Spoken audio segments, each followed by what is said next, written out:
Premier League. Simon Jordan still expects them to be up there, but successfully defending their title is maybe a step too far, especially with their two key competitors. There's one that thinks it should have won a Premier League over the last couple of years, which is Arsenal. They're there now. They're there to win this tournament. They're there to win this Premier League.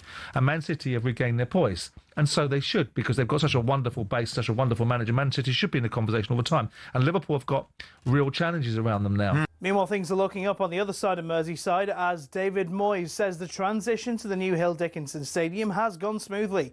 The Toffees are 13th, but 5 clear of the bottom 3 and seemingly safe from danger. But Moyes would like just a few more goals from his squad. It's always been important. It's not as if it's just important now. It's always been important in football. But it's just felt probably a bit more difficult, definitely, to get people who can get those goals, which everybody needs. Now to Wolves, where it's all changed. Rob Edwards is set to be confirmed as their new manager, leaving Middlesbrough.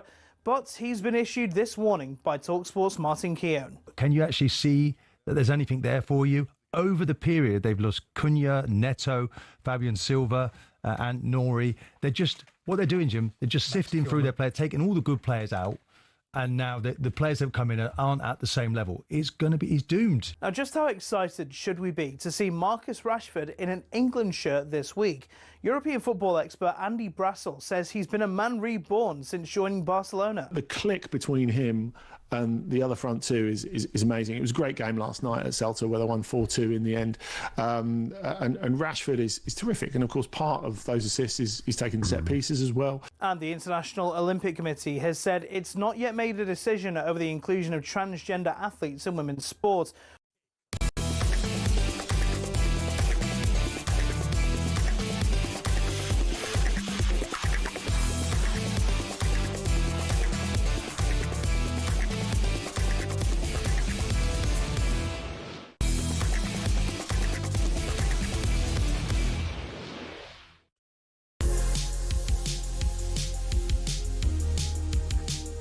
Good evening and welcome along. This is Kickoff on talkSPORT with me, Natalie Sawyer, alongside Darren Lewis and Danny Murphy. On the show, we're going to look back at the footballing weekend as Manchester City breezed past Liverpool at the Etihad 3-0. Are they the only realistic challengers to Arsenal? And is it back to a crisis for Liverpool after their 5th defeat this season? Sunderland showed the Gunners' defence can be breached not once but twice as Brian Brobby rescues them a point on Weir's side. Is it a question of looking up for them rather than looking down in their first season back in the Premier League? And what can others learn from their result against the Gunners when taking on the league leaders?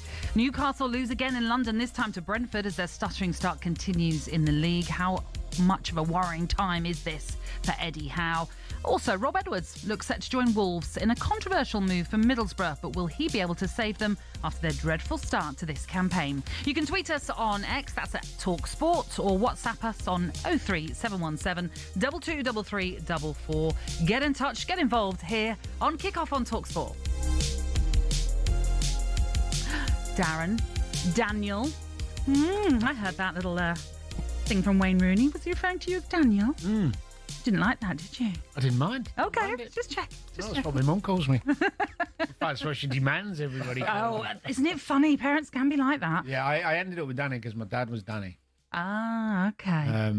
But yeah, Wayne, for some reason, referred to me as Daniel. It's very formal. And then as he finished his bit, I think we moved off, and he was like, "I just called you Daniel." I was like, "I know. I was going to pull you up, but that." Funnily enough, the mic stayed on. Yeah, I heard it. That's why I was. And there's a bit of misinterpretation about what we were talking about. But anyway, thank God that's all you're talking about. Yeah, exactly. If the mic stayed on here, I'd be sacked. Yeah, good job. We've got expert people back there making sure our mics are off. But isn't it funny? Because my mum's the same now. I'm not allowed. She doesn't like Nat. Funnily enough, when I was named Natalie, they didn't think they could shorten it. How ridiculous. Thing is, though, it's an interesting one, this, and probably more interesting than football. When people don't like their children's names being shortened, give them a name you can't shorten. So my daughter's Maya, M-Y-A. Yeah. And when we were naming my son, my youngest son, who's now Ethan, which is Eth, I wanted him to be called Max. Oh, okay. For that reason, Max and Maya. Yeah. But I chose Maya, so she insisted on Ethan. But Ethan, yeah, my nephew's an Ethan. He gets called E. Yeah. So it can be. Daz. Daz. Yeah, exactly. Can't shorten my name. Dazzler, Dazza. Dazzler. Yeah. Dazzler. I'm going with Dazzler. I've heard them all. Honestly, I've heard so many variations of it since I've been. Was Dazzler your handle on your Absolutely not. Thingamay dating page years ago? Dating page. Tinder. I think we'll move off. Dazzler Lewis. Dazzler. The Dazzler. Darren the Dazzler. That's what it should be from now on.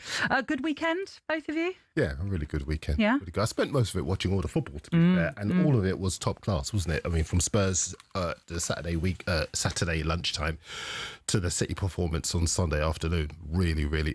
In fact, I even watched Barcelona last night. Gosh, crammed it all in. No, I got it in.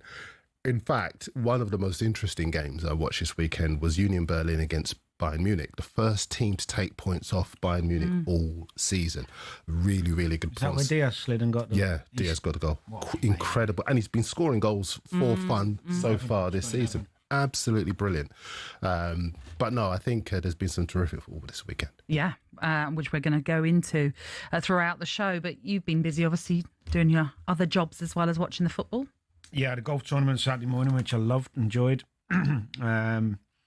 And then kicked on with the football. Sunday was a good day, actually. Some good games. Thought Villa's performance was really good against the really good Bournemouth side. Brentford second half, terrific. After a dodgy first half, really, when Newcastle were okay. And then the Liverpool game came as a bit of a shock, really, in terms of not so much them losing, but the way in which they lost. They were second best in every department. I know we're going to do more Liverpool, but can I just ask you, Brentford, you couldn't have picked a better time to do this show, really. Every Monday you get the chance to shout about Brentford, and with some justification as well. They are going great guns when everyone expected them to fall apart. Yeah. I was so unsure of how this season was going to pan out. I do sort of caveat it with it's still very early, but I find it quite, especially at the G-Tech, it's just so enjoyable to watch us that we can put up a fight against whoever we're playing. We're not sort of phased by anything. Very good, aren't they? It's interesting because you say we're still very early, but yet there are lots of people who, at the other end of the table, will make snap judgments about which way the title race will go. So it's quite interesting, isn't it? Yeah. Maybe I'm just being cautious. Even, Wayne Rooney was working with last night. He said on air that he'd tip Brentford to go down, and obviously he's probably going to be wrong, and he admitted that. But I said to him, it's understandable. They lost the manager, 3 of the best players. And there was 39 goals, I think it was. That they brought in Henderson to replace Norgard, which is a bit of magic. Ouattara is a hell of a talent. Chada has probably kicked on again in terms of his threat. Teams are scared of him. And Thiago's got himself properly fit, and now he's the number one. He's looking like a real handful. The front three is underplayed for Brentford. But don't you think, Dan, additionally, you play for a club that had a real succession plan, boot room, etc., but it's a vindication of the way they do their recruitment at Brentford, not just on the pitch, but off the pitch as well in terms of the backroom stuff. All leaders, all people who've got a plan, got organisation, all can step up. Isn't that really a vindication of them? Well, I would have thought so, yeah, absolutely. I was sceptical about the Keith Andrews appointment just because I just thought, now we're in the Premier League, surely you don't still do take the risk. Yeah, you might go for someone that, and we were linked with the Porto manager Farioli, and I was thinking that's quite exciting. He did Why? Because he's handsome. I was joking. That's not why. I don't even know what he looks like. He's not bad. But,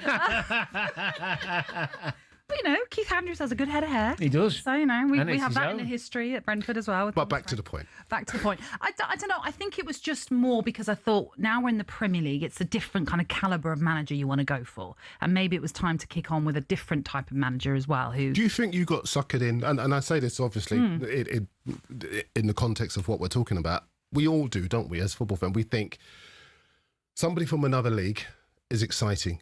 Whereas somebody right in front of us, and that's not confined just to football, it's anything, anywhere you work, Relationship. Yeah, exactly. But that's true. People fall for that all the time. Yeah, listen, you might be right. And I think something that's right under your nose, you don't really see. And we've seen it so often. But also, we never really would have seen Keith Andrews because he's not done it before. He was just our set piece coach. And I'm not trying to dismiss that as just our set piece coach, because I think there's more to it. And he's coached before that. Yeah, exactly. But obviously, I think also at the Brentford training ground, he wouldn't just be working on set pieces. He's going to work in little groups, isn't he? And that's one of the things that they're going to be doing. So, but we weren't privy to that. We weren't privy to all that kind of training that he might have put in on at the training ground. But when they announced his appointment, they said they'd been watching him for a long time. So they knew there was something in him that they thought he would be the perfect successor. And there's still a way to go. Yeah. Although it's a great start, they've got to keep going. I don't see any problem why they shouldn't. No, absolutely. And that's why I caveat it with, yes, it's been a great start and I'm loving life. Well, it's the same start as last year. Which is bizarre. Yeah. It's I saw that on Match of the Day yesterday. It's exactly the same start. But I still think that's a real progression, because there was you wouldn't say, most fans probably of Brentford wouldn't have thought they'd have replicated the start of last season with the players that exited. Well, especially with some of the defeats we've had this season. Yeah, that's true. true. Some of them have been shocking in terms of our own performances. But then, we go and beat Liverpool like we did. Obviously, Newcastle at the weekend. The Manchester City game that we lost, I felt we should have got something out of that. So there have been some really strong performances as well. It's just trying to make sure we can do that on the road, which we're not quite able to do currently, apart from the West Ham game. The irony of all of this is that, given how good your season has been so far, a lot of your players are putting themselves in the shop window. And so you may have to do exactly the same thing. You mentioned the front three. I love Michael Coyote. Well, I was just thinking, as soon as you said that, I'm thinking Michael Coyote's definitely a player that they'll be looking at. I imagine Yarmulke is another who is still getting better and better. I think working with Henderson is only going to help him in midfield. Harder as well. Sharda, Damsgaard is a player that you never know, could also spark the interest if he has another good season like he did last time. Sharda's the one. Sharda, yeah. Yeah, that's great. Let's put me on a down. Just as we're on the up, well, let's bring us back down. No, let's talk about that game, shall we, at the Etihad, just to get your thoughts on it, because it did turn out to be a convincing win for Manchester City. You said that they bettered Liverpool in every single area. So what was lacking from Liverpool's performance? Just briefly, we will talk more about City and in Liverpool as well. But... Well, I think first and foremost was the physicality, the energy, the legs. First to everything, quicker with the ball. More ready for the game. And you can't really blame Madrid game, because City played a day later against Dortmund. Now, you could argue the game against Dortmund was less intense, but can't really hide behind that. The few of them looked leggy, but City were ready for it physically and mentally.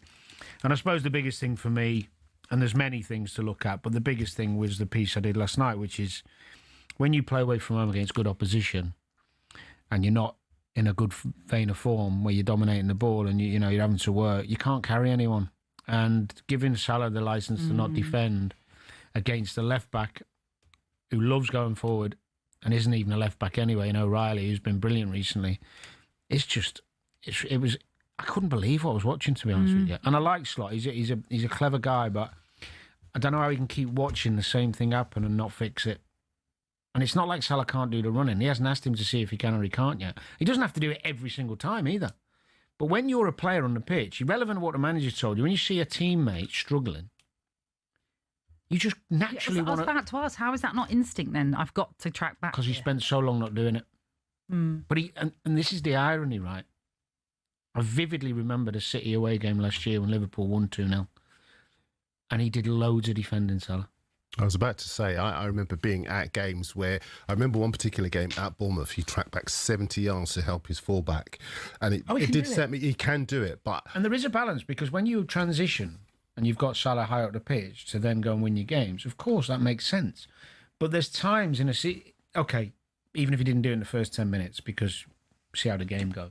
And then you see Doku starting away, Bradley's having a bit of a tough game, a tough time with him. Gravenberch's having to come over, O'Reilly's flying. Your brain just goes, do you know what? We're 1-0 down. I'm going back. Let's just... Do you think at 33, he doesn't have the... I want to ask that. No, it almost seems like a stupid question, because the way he lives his life, he's in fantastic physical condition. He's as good now as he ever was. Exactly. So what do you think it's down to? I think it's the manager. Well, if you remember last season, I know, keep it brief, but Salah came out and said he's enjoying it more because he doesn't have to defend as much as he did with Klopp. So Slot had obviously said to him, don't worry about it. We'll shuffle across. We'll do what we need to do. Now, it doesn't help that you're changing the right back all the time, but against the best teams away from home when your confidence is low and you start the game badly, Cucurella, after they lost to Chelsea, I don't know if you saw his interview. He said they worked on going down Liverpool, going down the left, going down. Everyone's going to do it. Yeah, everyone knows that's because the other thing is with good teams, as soon as Graham Birch goes over, vacates a space, or Canati goes over to help Bradley and vacates space centrally, they just find whoever's the extra man in there, and it's just time and time again. And I don't think he needs to be dropped because he's such a threat and he still looks sharp and he's getting in chances.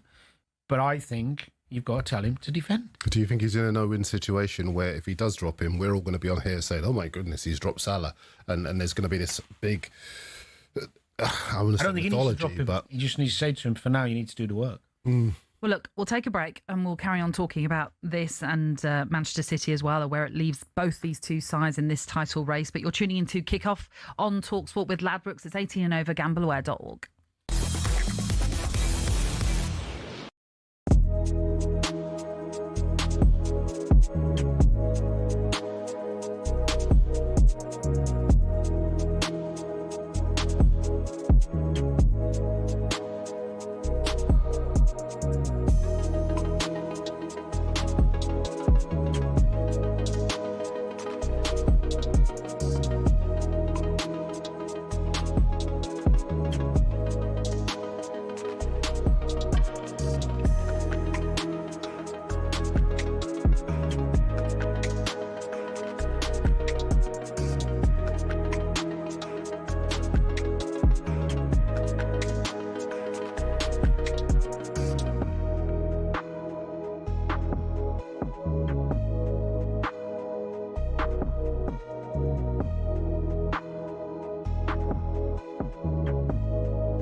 This is Kickoff on talkSPORT. Pleasure to have your company this Monday evening. And it is Darren Lewis, Danny Murphy and me, Natalie Sawyer, taking you through until 10 this evening. Time now for us to bring you an odds update with Ladbrokes. Odds update on talkSPORT with Ladbrokes. Get a free bet every week of the season and a big boost every day. That's Ladisfaction. Minimum £5 bet. Conditions apply. 18 plus gambleaware.org. Good evening, Alex. Patty, how you doing? Yeah, very good, thanks. How are we? Very, very well. Now, the last time I spoke to you, you were talking about Wrexham Coventry, and I was like, don't be so silly. Wrexham can't beat Coventry. And what did they do? They went and did it. So you are the soothsayer. I'm saying nothing. I'll get it wrong tonight, so don't worry. All right, fair enough. You're not supposed to put dampener on it. I celebrated that win all weekend. I didn't shut up about it. Yeah, no, very good. I was tough for that. It was a good prediction, certainly. Right, let's talk the Premier League outright betting then. Now, after the latest results, Arsenal still leading the way, but Manchester City not too far behind them. No, absolutely, and that's pretty much how the betting is as well. The odds certainly suggest it's a 2-horse race now. Liverpool, according to our traders, probably have too much to do. They're 10-1, the champions. They're currently 8 points off top spot. I think they've won 6, lost 5. I think they're the only team in the top, 6, 7. I couldn't see another team that hasn't drawn a game yet this season. And I guess you would say, or people would say, it maybe sums up their season. It's kind of all or nothing at the moment. But yeah, a lot to do for Liverpool still. It is so congested. The rest of the table behind Arsenal must be kicking themselves. They are still favourites. They are still odds on. They're 8-11, 4 points clear. Could have been 6. City are 2-1, and Chris Wood, a trader, asked him earlier. He told us that for one day only earlier this season, Manchester City were as big as 8-1 to win the Premier League. Ooh. And only one punter spotted that and had £1 on them. So with Ladbrokes, one customer stands to win £9 whole pounds on City. Yeah, not to be sniffed at. I was going to say it's a profit, so I'll take it. Absolutely. Look, elsewhere, aside from the outrights, top 4 betting, like you mentioned, how tight the table is. Sunderland are currently in 4th, Everton are in 13th, and just 4 points separate them. Top 4 race is going to be an interesting one. We're pretty boring at the minute in terms of who makes up that top 4. Arsenal, City, Liverpool, and Chelsea are all in there. But United, 5-2 will be of interest to some. Tottenham at 6-1 too. How about this one? Well, I mean, we've got Villa in there 8-1, Bournemouth 8-1. Newcastle currently 8-1 for a top 4 finish. Sunderland 28-1, and Sunderland 11-1 for a top 6 finish, which means that they are still, as things stand, more likely to go down than they are to finish in the top 6 this season. Newcastle 8-1's a bit stingy. They are well down there. Yeah. Have you seen Villa? I'd have a little sneaky one on Villa at 8. So I think Villa, they've just got a really set way of playing, full of confidence, decent depth. Yeah. Been there, done it. Yeah, maybe. I just, as an outsider, Chelsea are obviously ahead of them in the pricing, but I don't know, maybe Villa with the... Hang on, so you're saying Villa to get top 4? I think they've got a good chance. Ahead of Chelsea. So it would be ahead of Chelsea. So you think Liverpool still get top 4? I've got to. Just checking while you're here. I can't go complete. They're champions. I know. I've got to ask the question though. Let's move off the Premier League, shall we? What about promotion to the Premier League, the Championship outrights, Alex? Yeah, Coventry's to lose at the moment. They're 8-11 in the betting, so odds on. They were 12-1 at the start of the season. They're 5 points clear of second, and the big one, if you're a fan, look, I think winning the league is a bonus. All you want to do by any means is go up, and they're 1-5 to go up now. That's all fans will care about. It's in their hands very much. Ipswich are 4-1. I've been so furious with Ipswich's price this season because they haven't really got going, but we haven't really pushed them out at all either. They're 4-1 to win the league, I think, and 4-5 to be promoted. They've got to turn around 11 points on Coventry, which is a big ask, but they're starting to do now what I think a lot of people expected them to do a few weeks back at the start of the season. In terms of promotion betting, Middlesbrough at 13-8 to go up. A lot is going on behind the scenes at Middlesbrough. You've got Stoke in there 7-2, Blues are 4-1. Leicester and Southampton are 11-2 each. And again, like Ipswich, neither have set the league alight so far, but it's still early enough, especially for Leicester, I think. But a good run of form for either of those teams. 11-2 could be a great price on one of them to go up. No mention of West Brom, eh? Your team. Good win at the weekend. It was a win. It was a win. You'll take the win. Look, coming up shortly here on Kickoff, Alex, we're going to be picking our magic moments of the weekend. So we want to ask you for your Ladisfaction magic moment of the weekend. Yeah, Ladisfaction is the ultimate level of satisfaction, we're told. So for me personally, West Brom, I mean, these days having more than one shot on target, let alone winning, to come from behind on Saturday and watch Birmingham and Wolves both lose as well. That's a great weekend for any Albion fan. Villa put a slight stain on things, but we can't have it always. But there are other contenders. I mean, we talk about the Championship in terms of Ladisfaction moments. Coventry, 86th-minute winner for them against a promotion rival in Stoke. Not only that, but Frank Lampard beating the man he replaced at Coventry, Mark Robins. It doesn't get much sweeter than that unless you're a Middlesbrough fan. For Middlesbrough, no manager, no problem. Beat Birmingham without Rob Edwards on the touchline. Put an end to a 3-game winless streak. The future still looks bright, and there's every chance they could be passing Edwards and Wolves on the way up to the Premier League next year. That would be, I guess, the ultimate Ladisfaction moment of the season for Borough.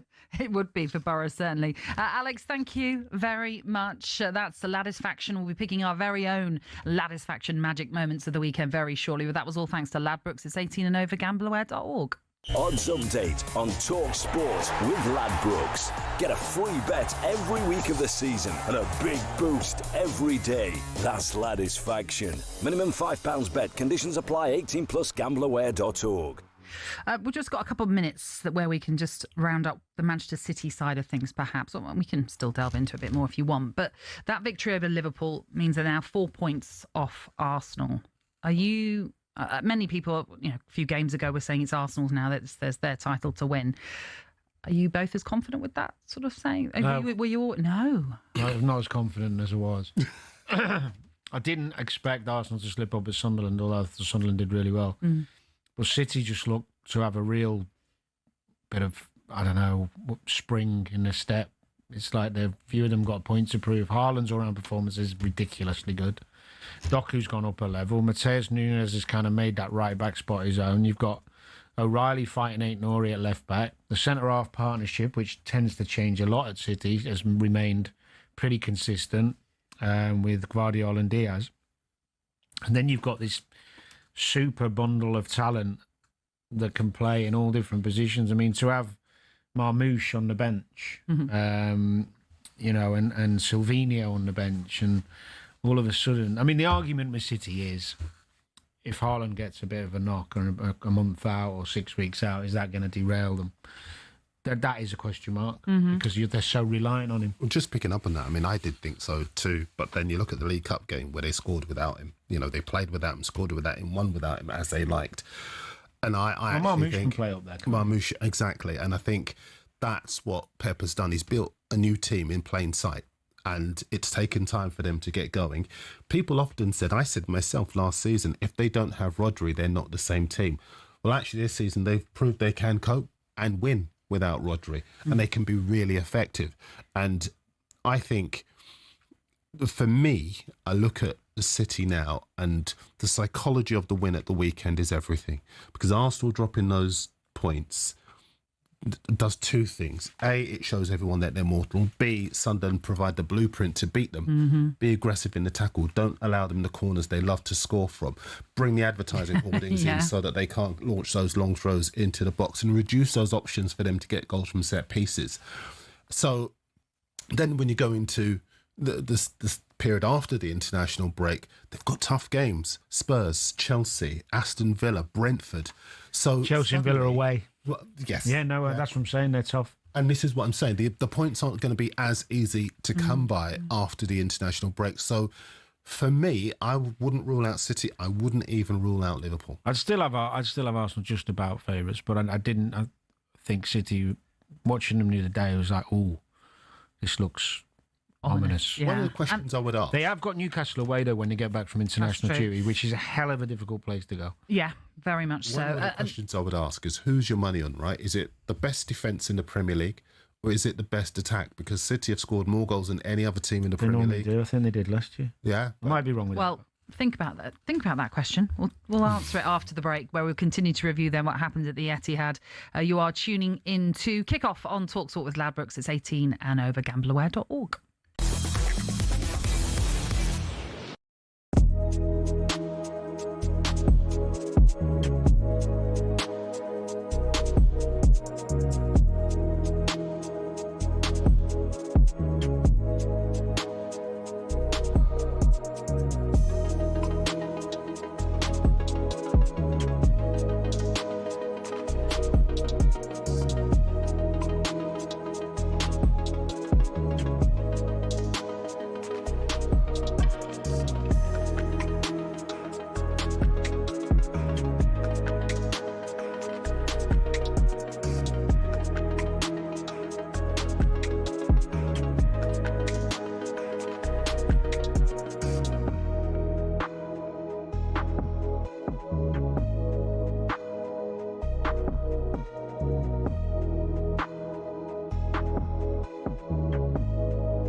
5 league defeats in 11. 8 points off the leaders, a 3-0 thumping at rivals Man City. Is it panic stations at Liverpool? It might be a bit over the top to say, but only 3 clubs have lost more than 5 and still won the Premier League. Simon Jordan still expects them to be up there, but successfully defending their title is maybe a step too far, especially with their 2 key competitors. There's one that thinks it should have won a Premier League over the last couple of years, which is Arsenal. They're there now. They're there to win this tournament. They're there to win this Premier League. And Man City have regained their poise. And so they should, because they've got such a wonderful base, such a wonderful manager. Man City should be in the conversation all the time. And Liverpool have got real challenges around them now. Meanwhile, things are looking up on the other side of Merseyside as David Moyes says the transition to the new Hill Dickinson Stadium has gone smoothly.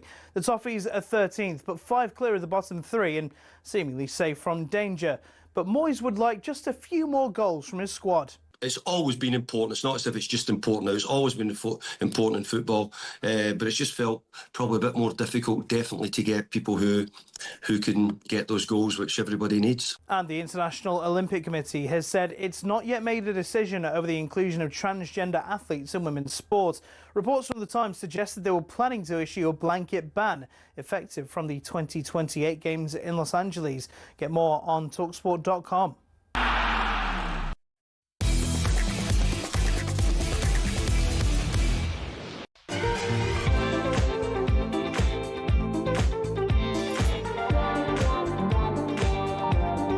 This is Kickoff. Thank you very much for joining us this Monday evening. It is Danny Murphy, Darren Lewis and me, Natalie Sawyer, with you until the Sports Bar from 10. We've been reviewing the game at the Etihad, which Manchester City won convincingly 3-0. Jeremy Doku, perhaps one of the standout players for them, but we haven't really talked much about Liverpool in great detail, and in particular, the disallowed goal. Now, Liverpool have, by all accounts, written to the PGMOL for clarification as to why that goal was disallowed. Oh, absolutely right. So you feel like you should have stood? I feel like it should have stood.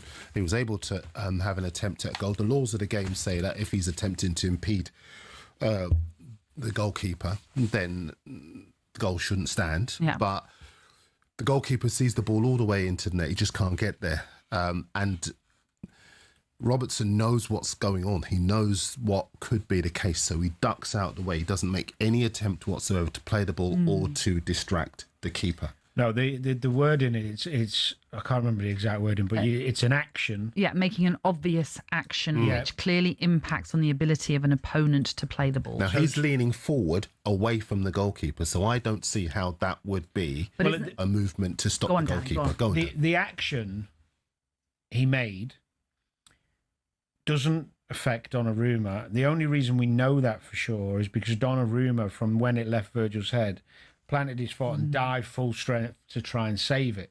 So if you're in the VAR booth and you think, did Robertson's movement delay Donnarumma's save? Because in effect, even though he wasn't in his line, he is close proximity. So if the ball was a bit more towards Robertson, and let's say Robertson, did a little fake header or could have touched it, Donnarumma would have anticipated and waited maybe for him to see what he was going to do before he then tried to make the save. Then you'd have an argument, because that is affecting the goalkeeper's judgment of when he should dive and what he should do. The actual goal itself, when you look at it, and you only have to watch it a couple of times to see that when it leaves his head, Donnarumma dives full length to try and stop the header. He doesn't delay the dive because of Robertson being there. So the evidence is all there for the VAR. Exactly. And actually, the frustrating thing, I think, for a lot of people who remember, City have had 2 others, actually. We brought one up last night, the Wolves game, when Bernardo Silva was stood in the line of the goalie, but lower, and the goalie was higher. And they actually gave that goal, which was worse than the one the other day. So I don't think there's some conspiracy. I don't think there's anything like that. I think it's an interpretation of the rule that they've got wrong. My bigger question is more, why was the linesman flagging so late for the guy who was offside? Because he knows anyway that VAR are going to look at it. So for him to, what was it, 12 seconds? Yeah, something like that, yeah. That feels weird, because he can't see the angle anyway. No, and it looked like he was obviously having something said in his ear as well. But even if he was having a chat with the ref, saying, I'm not sure if he's offside, blah, blah, blah, the ref was, all the ref had to say was, well, VAR will see. Don't worry, oh, we'll have a chat for 10, 12 seconds. I think they timed it at 12 seconds. But in the bigger picture, I think this is one of the problems that many people have with VAR, that what it's doing is making very capable officials defer to the voices in the box. Yeah, well, this one didn't, did it, in effect? Well, it went with the on-field. I suppose ultimately, where you have to be honest as a Liverpool supporter or player or staff member, is it really worth creating this side story to this goal that could have changed momentum? Or is it better to be looking and prioritising what the problems are and how we're going to fix them? Because I still believe, and you can never know, but the way Liverpool were physically and the way they were playing against that City side, even if it had gone 1-1, they'd have lost. Well, can I just counter that a little bit? I've often seen guys like yourself, Roy, on our friends at Sky, say sometimes when things aren't going your way, there's a moment, whether it's a tackle, whether it's a moment of genius, something that gets you back in the game, that can have a transformative effect. Yeah. And to my mind, yes, we're agreed on how poorly they were playing to that point. Yeah. But that could have galvanised them and turned things around, deflated City and their momentum, because City, really, their confidence is relatively fragile as well. I think it could have been a different game. It could have been, and there's no way to know. You're right, and especially with Liverpool's quality. Yeah, I just felt the way they were tactically set up against what City were doing, it was inevitably going to concede more chances. Because you would have been in games like that, right? Yeah. Where you're a bit flat, and then someone does something out of nothing. Listen, the only thing I can think of instinctively as I'm talking about this is the FA Cup final, 06. Liverpool were dead and buried. And then Stevie G comes up with a goal out of nothing, and then suddenly they've got the ball by the horns, and they go on to win that match because West Ham are utterly deflated. And I just think that they are super side, right? No doubt about that. It was a big moment. But that is a huge moment in the football match. I know, I'm just thinking, though, you start writing letters and it's not going to change anything. No, I hear that. And actually, the problems are bigger. Well, let's hear from Arne Slot, because despite that controversial goal being disallowed, he conceded that Manchester City were far stronger. They were better than us. We had a very hard time bringing the ball out from the back. And if we played long, it was very difficult for us to keep up, to hold on to the ball. And defensively, we struggled a lot with Doku on the inside and O'Reilly being wide. So, they completely dominated the first half without getting that many chances, by the way. And of course, then a referee decision could have influenced a more positive feeling for us at halftime, but unfortunately he disallowed our goal, and which we scored from a set piece, because a set piece can change the game. But on the other hand, they scored a set piece, so 2-0 down at halftime. It makes it really hard to get a result over here. I sense the frustration listening to that from you, Danny, especially when you're talking about Jeremy Doku down that left-hand side, which you've already talked about earlier on, about that being a massive hole and issue in that Liverpool side, that no one was helping Conor Bradley, really. Well, the plan was to get Gravenberch out there early enough to help him, and Kanai to support him and stuff, to not isolate him. But the reality was that wasn't going to happen with the other quality City had, and Gravenberch was so preoccupied with what was going on centrally, he couldn't always get out there. So they had to adapt. It's fine starting the game thinking one thing's going to happen, and it didn't. And it was up to the manager or the players on the pitch to go, hold on, they are killing us down the left here. And the thing that gets me with it, because I've seen City's last 3 games, at least in their entirety, the reason he's keeping Aït-Nouri out of the team is because he's a brilliant athlete, loves getting forward. He's been a 10 and a midfield player, so he loves being higher up anyway. He was never going to stay in his position. He was going to fly. So if you know the left back's going to fly, you've got to make a plan to stop it. Not hope the transition comes to you and then Salah's in the space. Because Liverpool actually had 2 transitions in the first half where Salah got in because O'Reilly was struggling to get back to him, which is what the plan is when you leave Salah up. But the majority of it was Liverpool's right side being dominated by City, and those two in particular, and it wasn't something that surprised anyone. So it shouldn't have happened as easily as it did. It should have been catered for before they started that game. So after the victory over Villa, then Real Madrid in the Champions League, it felt like Liverpool were getting back to their best. Their momentum now has stalled after this defeat. It feels as though as well, and it's an obvious thing to say, but Arne Slot is still struggling to get the best out of his summer signings. How does he do this? How does he get them working? I mean, it doesn't help that we're in this stop-start to this season with the number of international breaks we've already had. Just got to keep working. Keep working, getting them as fit as you can as soon as possible. Some of them don't look up to the pace of the Prem. And you just got to keep persevering, keep working on the things you want them to do. The physical fitness of footballers now is more important than ever.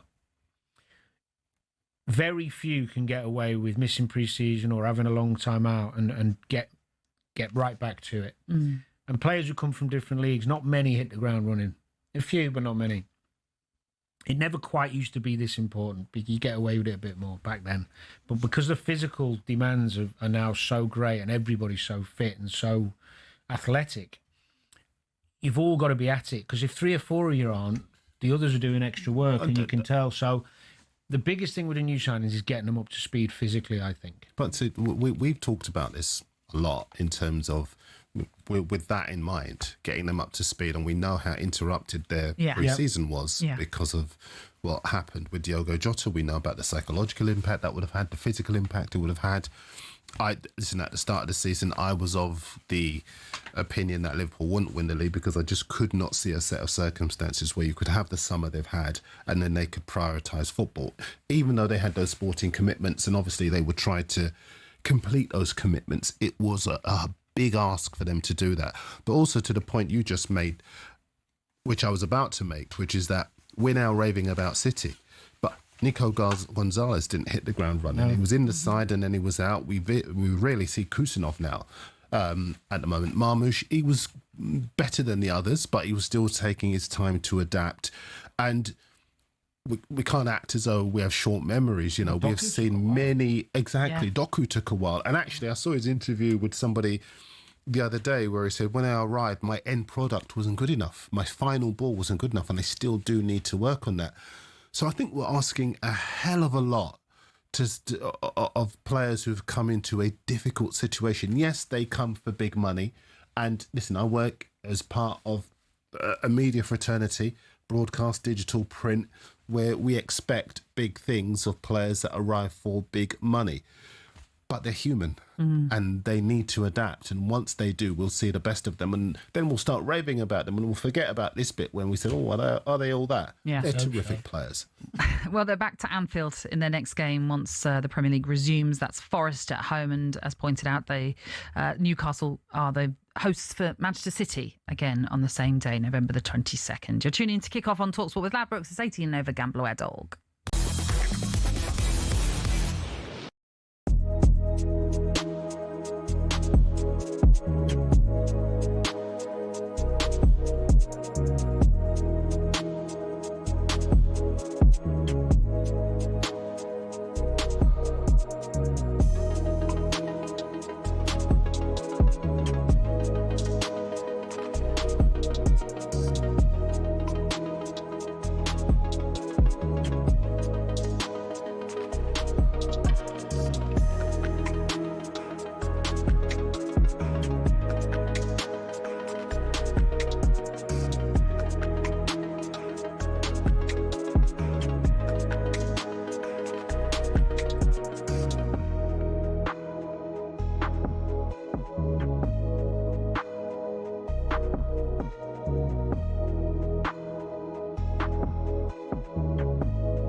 Kick-off on talkSPORT, and it is Darren Lewis, Danny Murphy and Natalie Sawyer with you as we take you through until the sports bar at 10. And it's time for us to take a look at our magic moments of the weekend, all thanks to Ladisfaction from Ladbrokes. Magic moments of the weekend on talkSPORT with Ladbrokes. Get a free bet every week of the season and a big boost every day. That's Ladisfaction. Minimum £5 bet. Conditions apply. 18 plus gambleaware.org. OK, so this is the time in the show where we pick out our favourite moments, and it could be across anything. It doesn't have to just be football related, although all three of us have gone for something football related. Darren, do you want to give us yours? Yeah, Jeremy Doku take a bow, because that was an outstanding strike from play. We've been talking about quality. He was outstanding throughout the match, so it was in keeping with a really good performance from him. But the minute it left his boot, it was always arrowing into the net past a very capable keeper. So that was my magic moment of this weekend. Yeah. I mean, we sort of touched on it briefly there, didn't we, when we were saying he took a bit of time to get going. But is this, do you think, the best we're seeing of him now, Danny? Yeah, he looks full of confidence. He's played a lot of minutes, a lot of games, which automatically, it generally gives you confidence the manager's enjoying watching you play and giving you that platform to do it. His end product's getting better. It's still not perfect because he gets himself in so many wonderful positions. But wow, is he electric. I mean, I can't think of a player other than maybe Mbappe who goes from 0 to 60 like him. He is, with the ball, that still, vroom, it's unbelievable. Very good lens, a low sense of gravity, which is really difficult to play against. He's been a big plus for them, and I think the fans are taken to him as well. I don't think I've seen him have a better game for City. It was all over, even his defensive work. Yeah. He was, ironically, he's doing the kind of thing that we're talking about Salah not doing. Exactly. Because he was really switched on at both ends of the park. Yeah, he was a tormentor, wasn't he, really, in that game? Danny, go on, give us yours. Well, I was going to go with Aaron Rai, because that's a great story. Golf again? Well, he won the Abu Dhabi Championship in a playoff against Fleetwood, but Aaron Rai, if you know anything about golf, talk about someone focused and dedicated to the job, as humble a guy as you can ever listen to. And it was just a lovely moment to see him and his dad. But anyway, I'm going to go for Robbie for Sunderland, the equaliser. And it's not because it was Arsenal, although that was, quite nice. I've done this before on the show because it always brings back memories for me of the elation a last-minute goal does. Yeah. And it gives you these pictures if you're watching it from afar, and if you've been at games where you've had last-minute as a fan or as a player and you scored a last-minute winner, there's no better feeling in football for a fan or a player, because there's no...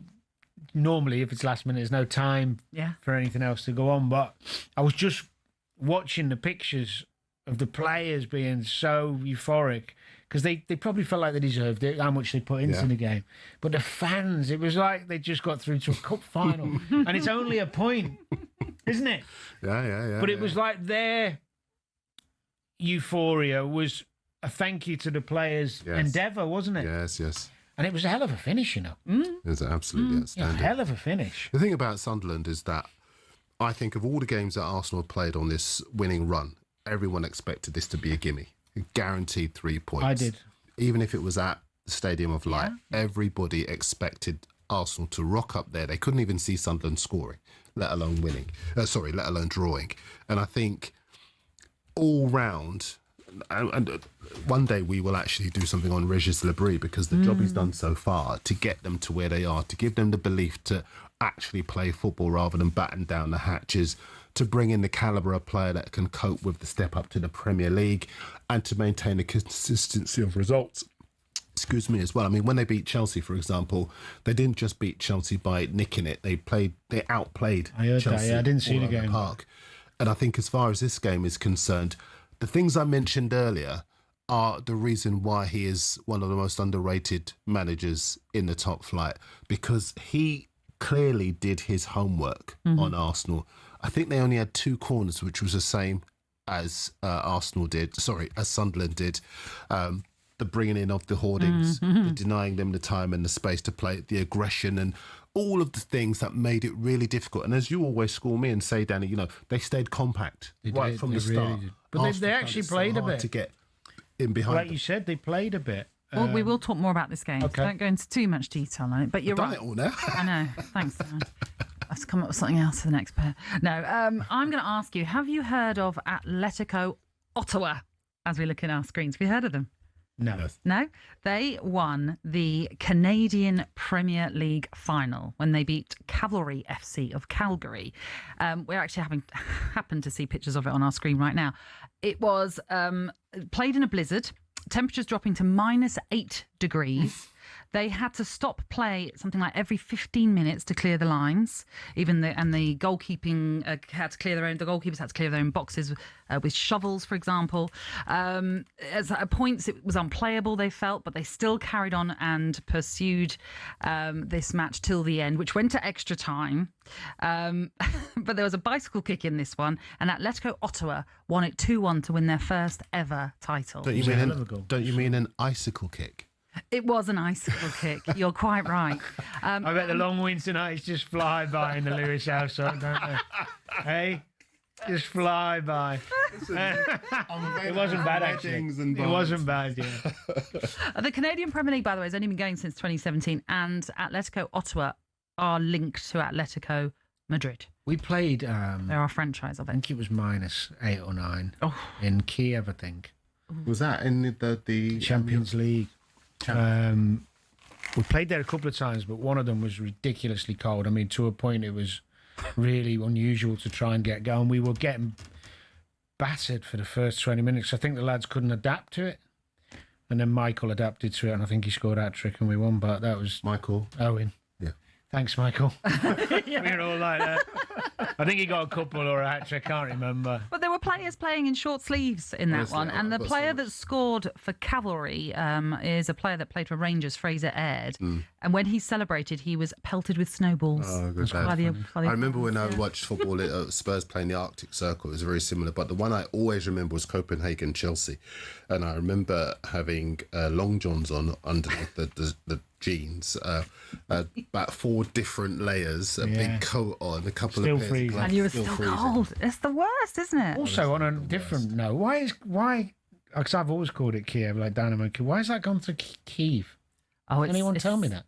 We'll tell you in the break. Okay. It might be more easier to tell you in the break, but it's to do with what's going on out there right now.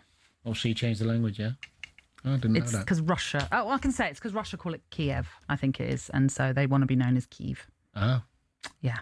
There we go. fair enough. Bit of a lesson More for you politics this next evening. Jeez, thanks, Danny. Daniel. Those were our magic moments of the weekend that brought us Ladisfaction, all thanks to Ladbrokes. It's 18 and over, gambleware.org.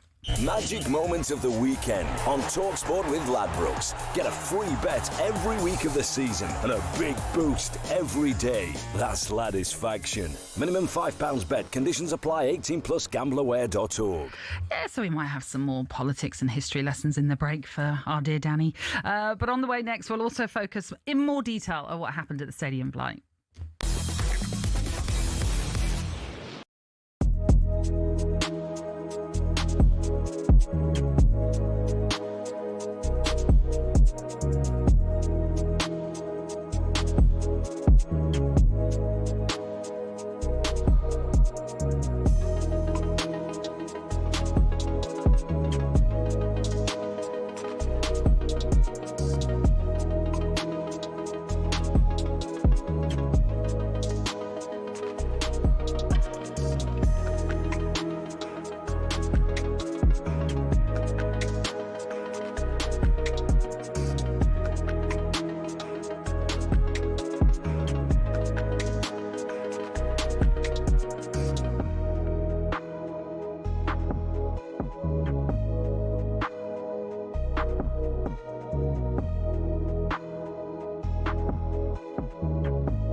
5 league defeats in 11.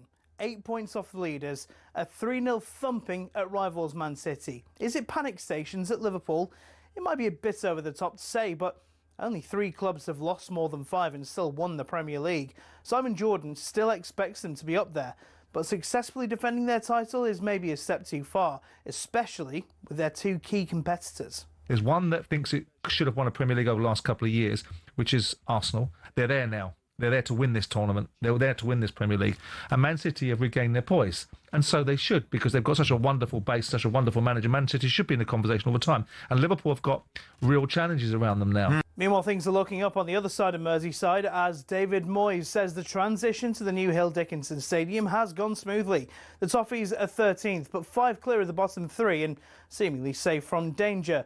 But Moyes would like just a few more goals from his squad. It's always been important. It's not as if it's just important now. It's always been important in football, but it's just felt probably a bit more difficult, definitely, to get people who can get those goals, which everybody needs. As Wolves, where it's all changed. Rob Edwards is set to be confirmed as their new manager, leaving Middlesbrough, but he's been issued this warning by talkSPORT's Martin Keown. Can you actually see that there's anything there for you? Over the period, they've lost Cunha, Neto, Fabian Silva, and Nori.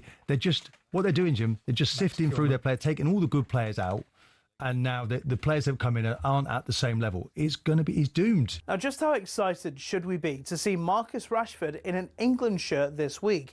European football expert Andy Brassel says he's been a man reborn since joining Barcelona. The click between him and the other front 2 is amazing. It was a great game last night at Celta where they won 4-2 in the end. And Rashford is terrific. And of course, part of those assists is taking set pieces as well. And the International Olympic Committee has said it's not yet made a decision over the inclusion of transgender athletes in women's sport.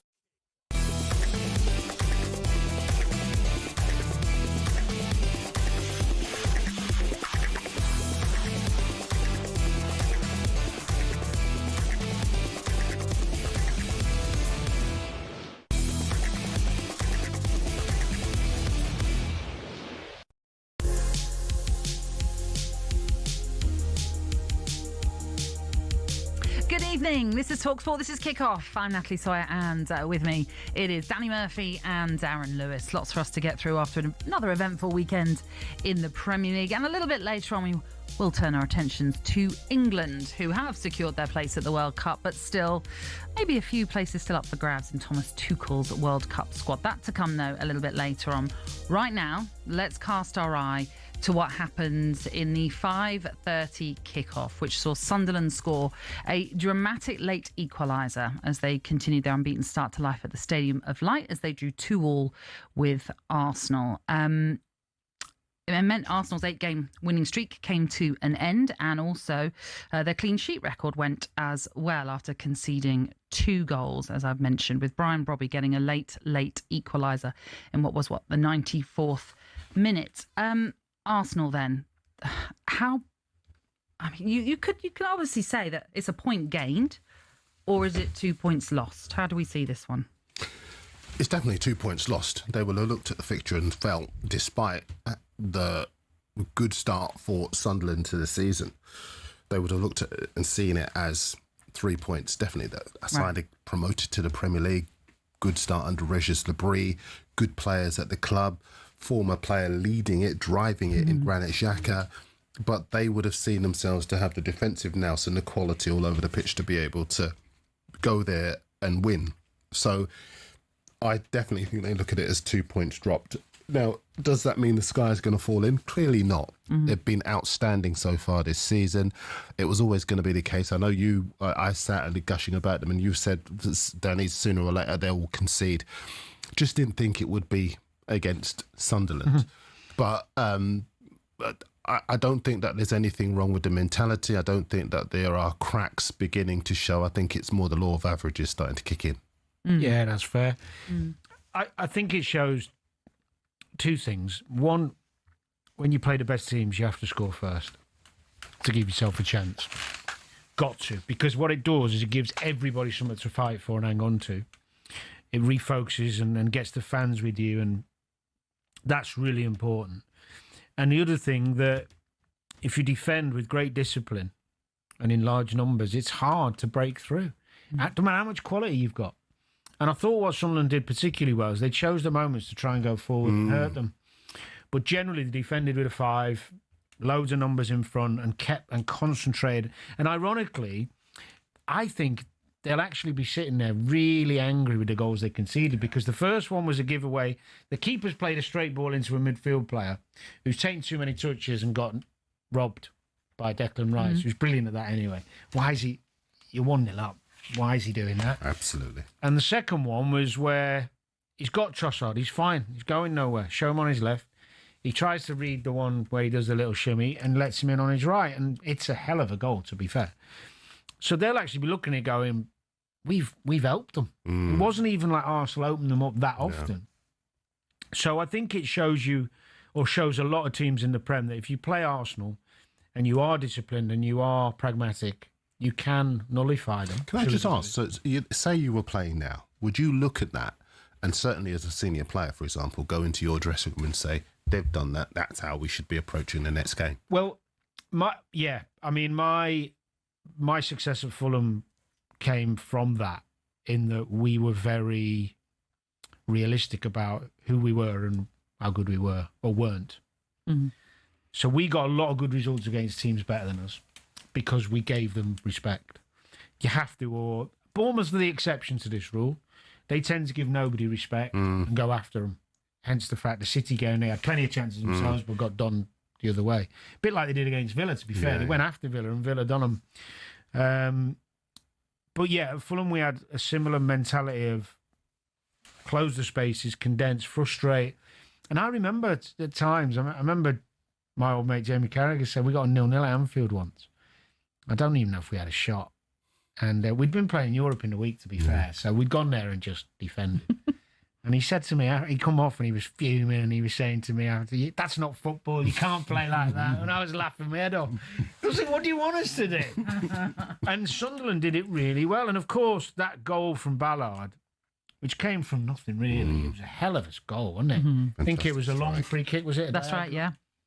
I think he won he challenged the first one, then it dropped to him. And all of a sudden, Arsenal then you can't be patient anymore because you're 1-0 down. And the intensity went up for Arsenal in the second half. And that's where I say the first goal is important, because their quality and their persistence generally means they're going to get one. But yeah, I think we'll see teams, now Arsenal have set this bar of their level early in the season, I think we will see teams more and more compact against Arsenal and just sit in and say, come on then. Especially at home, when you play them at home. Problem is, doing it at home, it was okay for Sunderland because the fans are just on a roller coaster, so happy with what they're seeing and where they are. They were never going to whinge about them sitting in, whereas, I don't know, let's say West Ham, if they did that at home to Arsenal, I think the fans get on them more. I'm just using them as one example. But I think the reason for that is because West Ham we're picking out West Ham, but another team that had been in the Premier League for any length of time, there would be an expectation that they would have the capability. Whereas Sunderland, they've just come up. We all, myself included, I kind of look at them and think, well, they're going to park the bus against Arsenal, who have just got so much quality to undo them, individual quality as well as team quality. And yet, as you say, there were times when they came out to play. And I tell you what, just mentioning Ballard, because I think he does deserve a mention. I think he's one of the few that's still in the side from last season. He's ex-Arsenal as well. Yeah, but he shows you that even Gabriel can be out-muscled and out-jumped. There's not many Ballards, by the way, in the Prem, but if you fight fire with fire sometimes, he was causing them all sorts of problems. I'm a big fan, and thanks for raising Ballard, because I'm a big fan of the players who were with any club in the lower leagues and know how hungry and how much it matters to a football team to win, not just against the biggest teams, but against the smaller teams, but just to win at the highest level. I'm a really, really big fan of that. Well, let's hear from Arsenal boss Mikel Arteta then, who admitted he wasn't surprised by the performance of Sunderland. We knew it was going to be a really tough place to come. It was very disruptive, especially in the first half. We had to play that kind of game, and credit to them, the manner they set up and the kind of game that they want to throw you into. We conceded the goal in a manner that we are all, I think, very disappointed, but we reacted really, really well. Scoring the goal, being very, very dominant, scoring the second goal, and then, you have to hang in the last few minutes. You know everything is going to be direct, long balls, long throw-ins, direct deep free kicks, and you have to deal with the people in the box. We haven't done it in the best way. And one of the reasons is because they've done it really, really well as well. When they win the first ball, the way the striker puts his leg in front of David. And then we have a massive chance to win it again with Ricky and Mikel Merino. And these are the details and the margins to win or draw in this league. So it gives me a lot of perspective, what the team has done in the last few weeks, winning 10 in a row and no conceding goals and 7 attacking players out and fit, and time to reset and go again. One of the interesting stats from Sunderland as well is that no side has scored more goals in the 90th minute onwards than them. 5 goals they've scored, which just goes to show they're not a team that's going to settle, or they're not a team that's just going to think, oh, we've lost this one. They're going to battle to the end. That says mentality. Yeah. Because if anything's going to keep them up, listen, there'll be a number of things that keep them up. Defensive strength and consistency, hard work, but mentality as well. There'll be a lot of teams that would give up the ghost against a superior side of superior quality and not believe that they can get anything out of that match. But, I mentioned Union Berlin, for example, earlier in the show. They go up against a juggernaut of a Bayern Munich side and they believe they can do it. They believe they can get something out of the game, and they do. And I think Sunderland are very, very similar. That's a club where the attitude reflects the leadership. Lebris has got them galvanised when he took over. Very similar thing. Who is this guy? Where's he come from?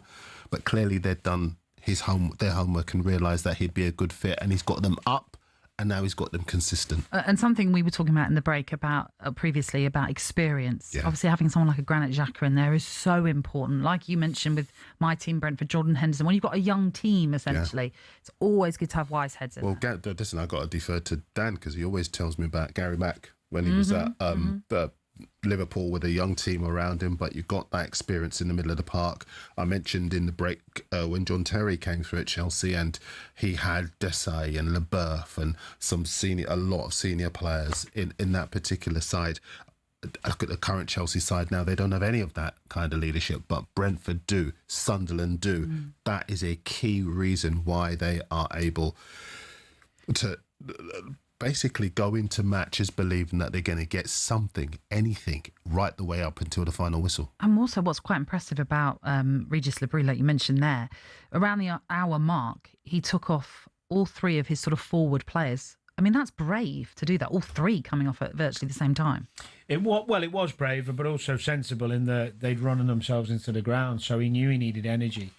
And that's also, as well, credit to the hierarchy at Sunderland for giving him backing, because they spent a few quid. £154 million in the summer. And so you'd expect to have some return on that. They will be tested when AFCON comes along. Yes. They've got quite a few players going away to that, so that'll test them. But he can't do any wrong at the minute. I mean, to get 4 points out of Chelsea and Arsenal is just incredible. and just quickly back to Xhaka, I think it's credit to his professionalism and mentality that he can go and be a big club player, winning a league in Germany, being in his last season as Arsenal, he was outstanding, playing in his normal position. He's taken on a hell of a challenge that many wouldn't, of his ilk, of his stature. When I think about myself, thinking, would I take that challenge on when the options he must have had? Well, Bayer Leverkusen didn't want to let him go. I mean, Eric Ten Hag was very, at that time, adamant they weren't going to sell him. Well, that's my point. Yeah. I mean, don't get me wrong. He'll get weighed in, and probably more than he was earning. But the reality. I was thinking about you saying Ten Hag didn't want to let him go, and the hierarchy must have went, he's going anyway. Well, I mean, I don't know what the fee was. I can't remember. So because he's his age, they're probably good money for his age. The reality is he's paying them back in spades, isn't he? Because the experience is one thing. On the pitch, off it's even more important, but it's quality. Yeah. So his football IQ keep the ball, then we'll go forward. And he's scoring the odd goal, he's setting up the odd goal.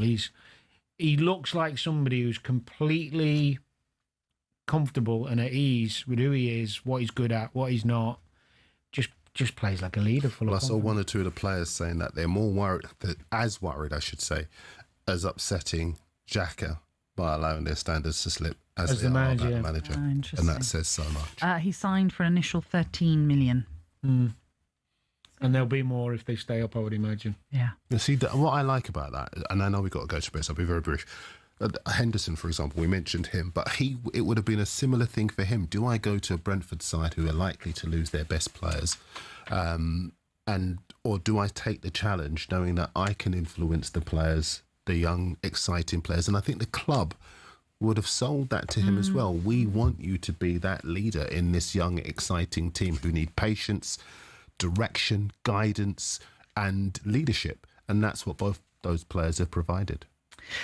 Indeed. Right. We are going to turn our attentions to another North London team, this time Tottenham, who thought they'd won it against Manchester United, but the visitors to North London had different ideas as that one finished in a draw. We'll look back on that 2-2, 12:30 kickoff in just a minute. Here on Kickoff on talkSPORT with Ladbrokes, 18 over Gambler Dog.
This is Kickoff on talkSPORT this Monday evening. It is Darren Lewis, Danny Murphy and Natalie Sawyer with you until 10. And, the footballing weekend in the Premier League got underway in North London in what turned out to be quite an eventful game between Tottenham and Manchester United. If you're looking at it from a Tottenham perspective, at one point it looked like they were going to lose, then they were going to draw, then they were going to win it, and then they were going to draw, as it ended up being a draw in the end. It was very eventful. Now, what I want to, and I might be biased on this one, but I've seen quite a few Tottenham fans saying it's time for Thomas Frank to go. Oh, come on. Behave. I mean, you're shaking your head. You're saying, come on. So obviously you're both in disagreement that it's ridiculous even to be mentioned as a potential sacking. Yeah, I mean, it's the first season, his first season there at the club. There are a number of players that I probably would let go ahead of Thomas Frank. He's probably looking around and seeing what he needs to improve and how he needs to improve it. His record at Bromby before he was at Brentford was that they were both slow starts, and it's a slow start at Tottenham. But the problems, the rot at Tottenham has been in there for years. And I think that it involves getting a number of players out. There are a few attitudes I would suggest that he probably needs to sort out as well, so that everyone is as on the same page as the players were, say, at Brentford. But the idea that he should go is just... Listen, Tottenham are a club that... I called this fixture before the ball was kicked, the underachievers derby. Two teams who should have been doing better, but haven't, and everyone blames everyone but the players. But the teams we've been talking about so far are teams where players, unheralded players in many cases, have taken leadership, shown leadership, taken responsibility. Tottenham, they don't do that. There aren't enough of them at United that have done that.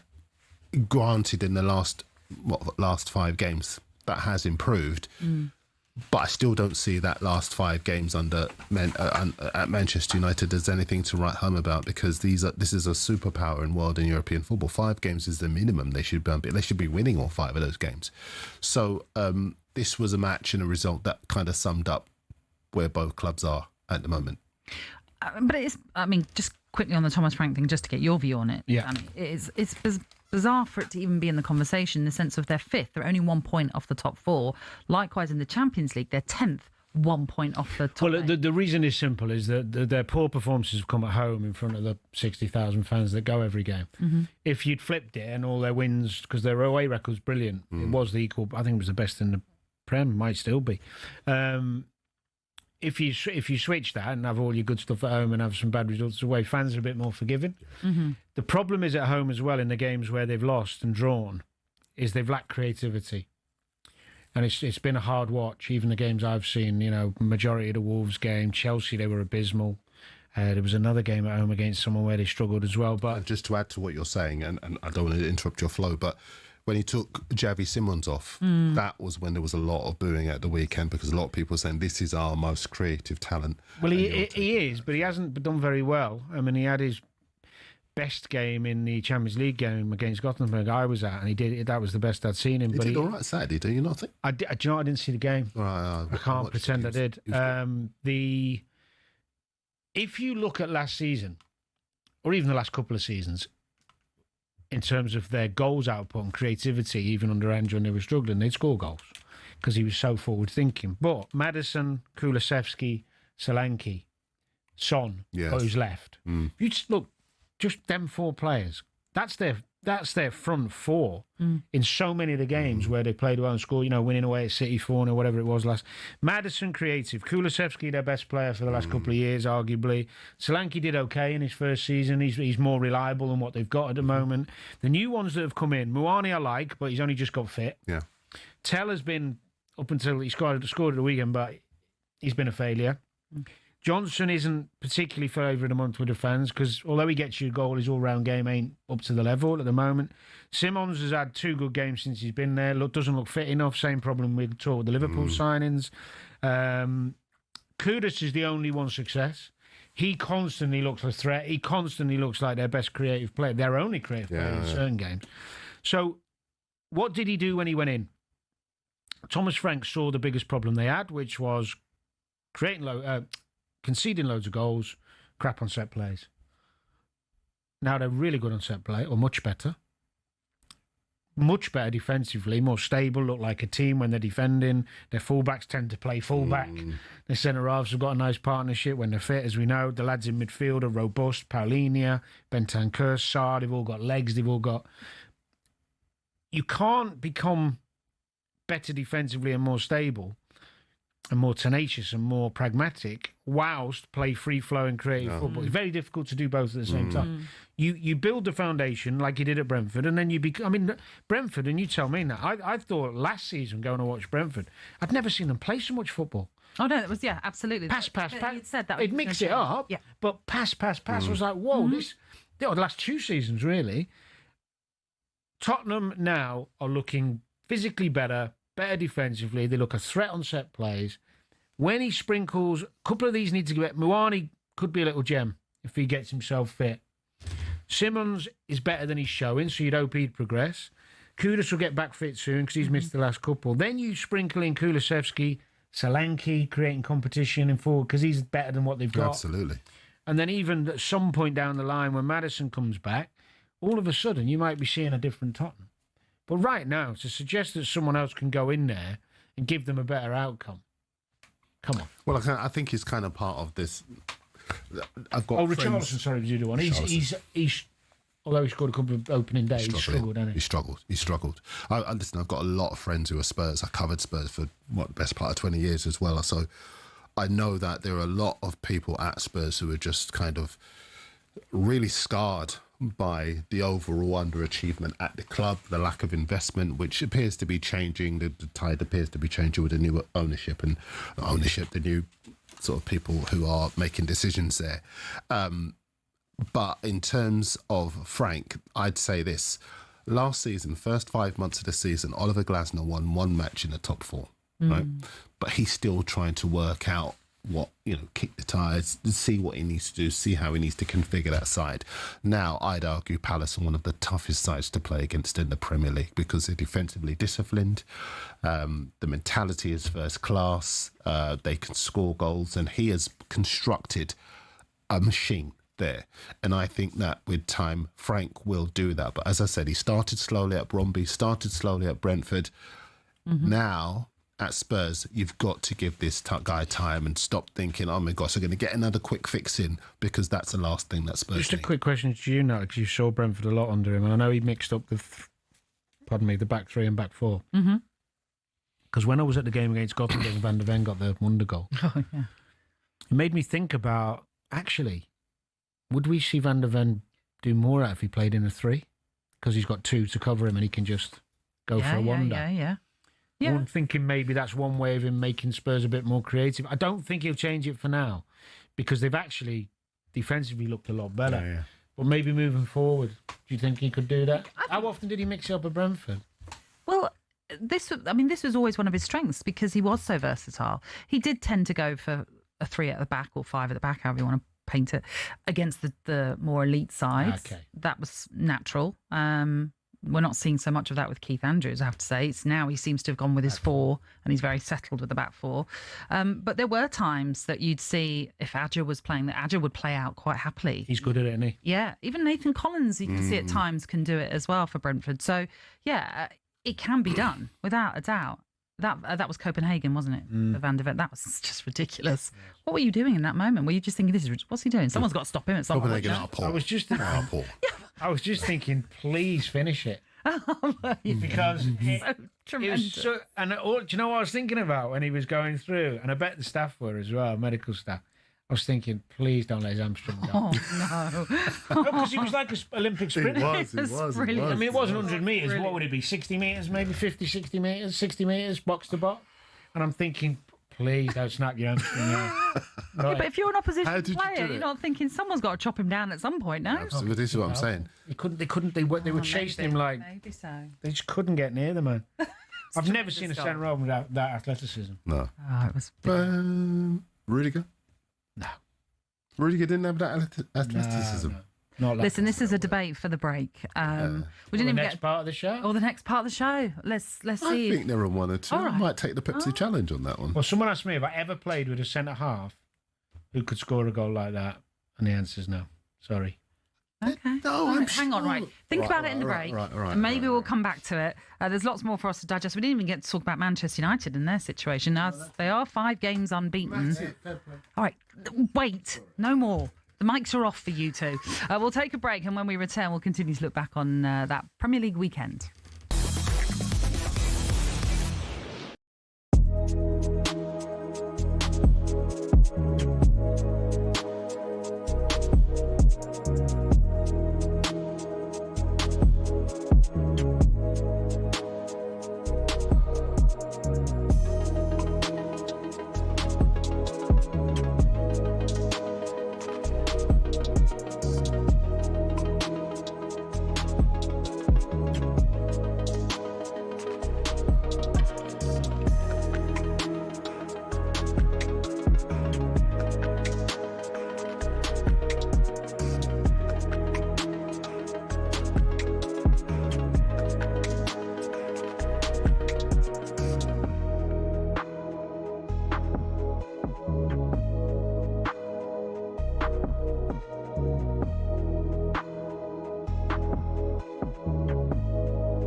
Good evening. This is Kickoff on talkSPORT, and you're in the company of Danny Murphy, Darren Lewis and Natalie Sawyer as we take you through into the sports bar at 10, where you can get your calls in and have a little chat with the guys later on. Before we move on to what's happening at Molineux and to get Darren and Danny's take on the Rob Edwards situation, we should have a quick word on Manchester United, really. I suppose you could say on the negative, it's the second week running. They were leading in a game and then went on to concede twice and draw a game, that following the Forest result previously to what happened at Tottenham. But they are unbeaten in 5. So are we starting to now see a true Ruben Amorim Manchester United that might... Look at you. I can see this grimace on your face, Darren. It's just like, don't be so ridiculous. But that might end up pushing a little bit further up the league. Well, behind the top 2, and I'd have to say the top 2 because obviously Liverpool's form at the moment is inconsistent. We'd have to accept that. It's really a bit of a free-for-all. And I think their proximity to the top 4 in the context of this league is probably justified, but I still think flatters them because this is their first unbeaten run of 5 games since he arrived at the club. Defensively, they're still frail. They'll still give you opportunities. Even in the games they win, they still give the opposition opportunities. I saw the Brighton game, for example, and they were hanging on by the end. I saw the Sunderland game, and Sunderland were unlucky, in my opinion, not to get something out of that game. And this game kind of summed up what Manchester United are, because in every game they will have a lapse in concentration that will hand an opportunity to the opposition. 84 minutes they led for, and then suddenly they self-destructed and had to rescue the game instead of seeing the game out. So I know that what we should be doing is saying, oh my goodness, 5 games in a row, isn't it great? He's turned a corner. I'm still very much unconvinced. Danny, what do you think? I think a lot of that's fair. I've actually seen from the beginning of the season, apart from the odd poor game, a definite improvement. But it didn't take much to improve last season. It was so bad. I think they've moved forward in terms of the system. They look more comfortable with it in a lot of especially more of their attacking play. They've got good numbers in terms of chances created, expected goals, shots on goal, all that stuff. Mainly because they brought in 3 really good players who are giving them an extra dimension up the pitch. I do agree they still look vulnerable every game they played. You can get at them. There's a lack of athleticism in the back line and even in the middle of the park, really. Although Bruno's been outstanding, it's not ideal for him, that position. So, yeah, I'm yet to be convinced that they're anywhere near a top 4 push. Expectation might be that from some quarters of their fan base, and rightly so. It's Man United, but I don't see it. I don't see a top 4 finish for them. No, I agree. I mean, again, slight bias here, but perhaps one of their best players so far has been Brian Mbeumo. Yeah. 100%. He will be heading to AFCON. Yes. With Cameroon. Amad Diallo, another player that likewise will be heading. Big blow, those two. Well, this is what I was going to come to, really. Well, the dynamism basically comes with those 2 players. Once you, whether it's pace, whether it's creativity, whether it's the ability to take opportunities when they come in the box, those guys bring the fire. And I think they have been responsible for some of their biggest moments in this 5-game run. So if the AFCON comes around, when the AFCON comes around and they go, you're looking who else can take responsibility like that. Now, Sesko does look good, I have to say. I mean, he looks better. as though he's got an issue. I wouldn't say that he's on the level of Mbeumo. Has he just pulled out of his international squad? Yeah, he's just because he's got a knee injury. They're trying to assess how severe it is or isn't. But I think the 2 players... Say again? What are you alluding to there? No. I genuinely do think that. They need to assess it, yeah. Yeah. But I think it's in terms of the dynamism in that side, it comes from those 2 players that you mentioned. Well, those 2 and Cunha, you'd have to say. And Cunha. When those 2 go, big responsibility is going to fall on him. Ultimately, even if they kept those 2, defensively, they are vulnerable. They might do some business in January. We don't know. It wouldn't surprise me if they're in a remote chance of getting top 4. But the AFCON starts in December. Okay. So there will still be a period where they'll be without those players. And if they are without those players, then you have to say to yourself, who is it that you would see stepping up? Bruno Fernandes always steps up. But not in that position necessarily. No. Yeah. It might be a coincidence or not that the fact that they conceded their 2 goals once Harry Maguire and Casemiro went off. Both of them don't seem to be able to finish 90 minutes. Is that a huge concern as well? And that's clearly an area they're going to have to fix too. Well, yes, I agree with you. I don't know why there's this constant theme with Amorim where he has to change centre-halves. He's done it from day one. Harry Maguire's more than capable of lasting the 90 minutes. And just because some numbers on the GPS thing you wear, or, you know, because he's of a certain age. Same with Casemiro. I can tell you now that in my mid-30s, or early to mid-30s, I was better at lasting games than I was in my 20s. Because I knew how to conserve energy. I knew when to play safe or when to play percentages, influence others, slow it down. I think he makes those type of subs too quickly. I think he does it because he thinks that's just what I do, rather than assessing, is this what we need? Dan, what impact does that have when especially with senior players, when a manager does that? Well, it depends on the type of player you've got. Normally, a senior player will be obviously a decent footballer, but a good communicator. And Maguire's an organiser, and he's a monster in terms of his physicality. So if you're getting corners and free kicks coming in, the team trying to get back at you when you're winning, who better to have? And Casemiro, irrelevant of his legs, when the ball comes into him, he's so good. He knows how to see out a game. He's done it all his life. Okay, Casemiro might be an exception or a unique case in that he does seem to not be at the same physicality maybe as he once was. But that doesn't go with Maguire. I don't see that. Maguire's always been able to last games, and he doesn't look any different to me physically. I think he does this thing where I don't know, it's like ingrained in his psyche as a coach. This is what I do on roughly these minutes. Julio used to do it. Julio had he had a certain time frame, and Roy Hodgson, they used to have a time frame in games where they were the minutes we're going to make subs. Julio a bit different actually. Sometimes he'd lose it and do it half time, but generally it'd be later. And Roy would never make changes before 65. Never. Unless it was desperation. What was the significance of that? Well, he felt that it was beneficial to us because the players on the pitch, which he'd put on the pitch on purpose because he thought they were our best players, best 11, would work it out and give you the chance to work it out, rather than mess it all up and change the system and personnel and have to adapt again. But it depends, doesn't it? I mean, every manager is different now. There's that many games now. The thing is with United, you wouldn't think the players need to come off after 75, 70, 80, whatever. Well, this is the thing. They don't play European football in Europe in midweek. So you're thinking to yourself, they've got the legs. They don't need to be doing this. The other thing as well is when you look at all the numbers and stats, the physical numbers, central defence, although a tad different in a 3, but still works out the same. It's the least physical position to play in terms of distance. So you don't need to change them. I think Michael Rich did a piece the other week, didn't he, on how many changes he made. And it was really good. And of course, organisation. Yeah. If you're playing in a 3 or a 4, you're used to the same people near you always doing the same things.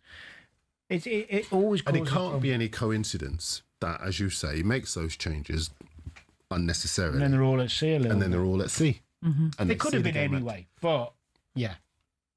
2-2 then. That one finished in North London. OK, lots more to come as we digest what happened in the Premier League. And we will talk about Rob Edwards and whether he is the right man to take on the Wolves job. Been a difficult start, obviously, for the season for Wolves, who find themselves bottom, yet to win just 2 points from their 11 games. You're tuning in to Kick Off on talkSPORT with Ladbrokes. It's 18 and over. GambleAware.org.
The jump season is back on Racing TV and you can enjoy a free month right now. Watch live racing from Cheltenham, Aintree, Punchestown and many, many more courses. Head to racingtv.com/free trial now to get your free month. The jumps look better on Racing TV. To celebrate, Racing TV is giving away a pair of tickets to the New Year's Day racing event at Cheltenham, a 50-inch TV and a 1-year subscription to the channel. Head to talksport.com/win to enter. It's 18 and over. T's and C's apply. This is Kickoff on talkSPORT. So with Danny Murphy, Darren Lewis and Natalie Sawyer. 50-inch TV? That's pretty big, isn't it? Yeah, take a look. Bigger one, smaller one? Can we enter? What size do you think I've got? Of a TV? I'd say you've got a big TV. Yeah, I've invested, when I bought my new place recently, I've invested in a massive one. The golf and football, yeah. Of course. It's about 85. 85? Yeah. Wow. Party round at Danny's. Yeah, absolutely, yeah. Fabulous. I thought my 65 was big, but... 65's nice. No, 85. Darren, what have you got? It's all right. Still got the It's I don't even know, actually. I'm not really into sort of TVs and stuff. Probably about 55-inch. Nice. No. See, that's probably 85. That would be about 85, yeah. That's for our listeners and even our viewers who can't see it, that we're talking about a big screen in our studio here, which is massive. Fabulous. Right. Okay. So big that you may end up watching Wolves under Rob Edwards get a win maybe this season if he takes over. What do you both make of this move by Wolves to go for him and the fact that Rob Edwards has only been in the job at Middlesbrough a short time and it seems as though he's quite happy to leave them now? Well, he wasn't initially. Initially, he kind of didn't really fancy it like a lot of other managers because the position they're in, no club has survived with as few points in Premier League history. And they're not going to survive either. And so, really, if you're going to manage decline, basically. You're going to manage a side going down.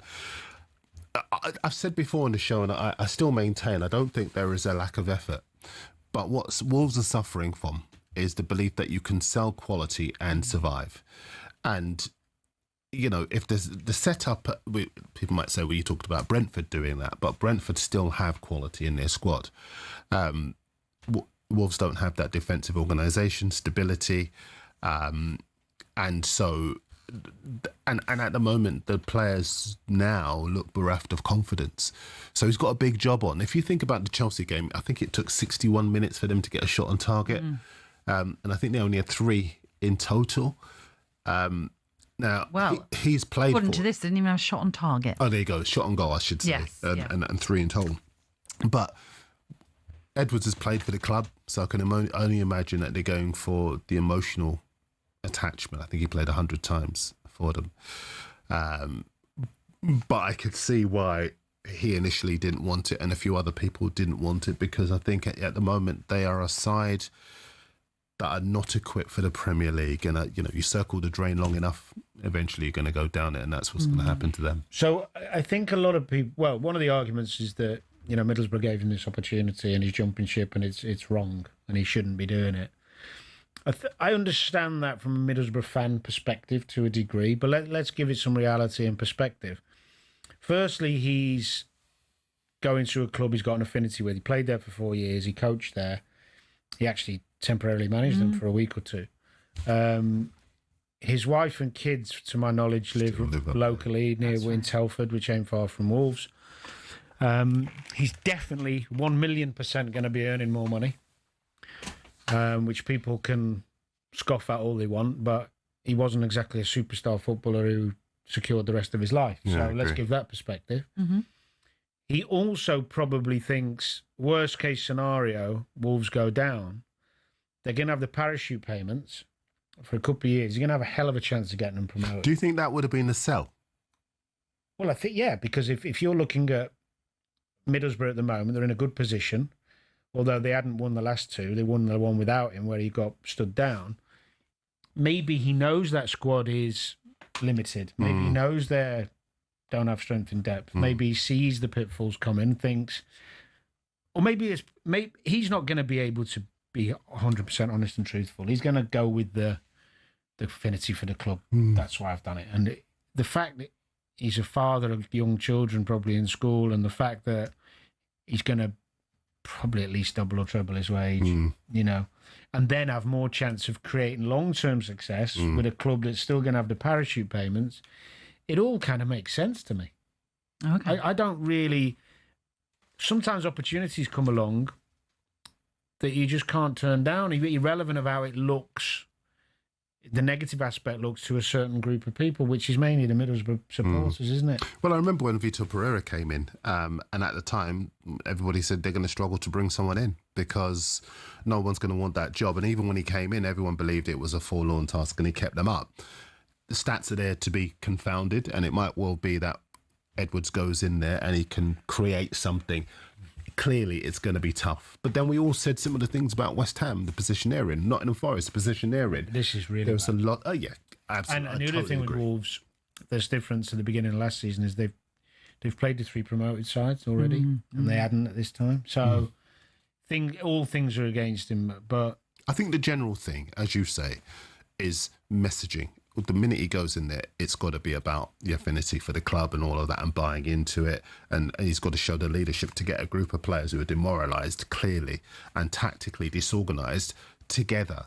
That's going to be key for him. And it's probably why initially he probably thought... No, he's done some good things in management, hasn't he? Well, I was going to come to that because in the sense that, okay, I know it's very different personnel, but what we saw him do at Luton... Yeah. Do you think you've seen enough from him as a Luton Premier League manager that he might be able to get something out of this Wolves team? I'm not saying save them because you both seem sure that they're going down. Yeah, absolutely. He had that Luton team fighting, very well drilled and disciplined and pragmatic at times, realistic in what they could do and what they couldn't do against who they come up against. So, yeah, I think he'll get a reaction.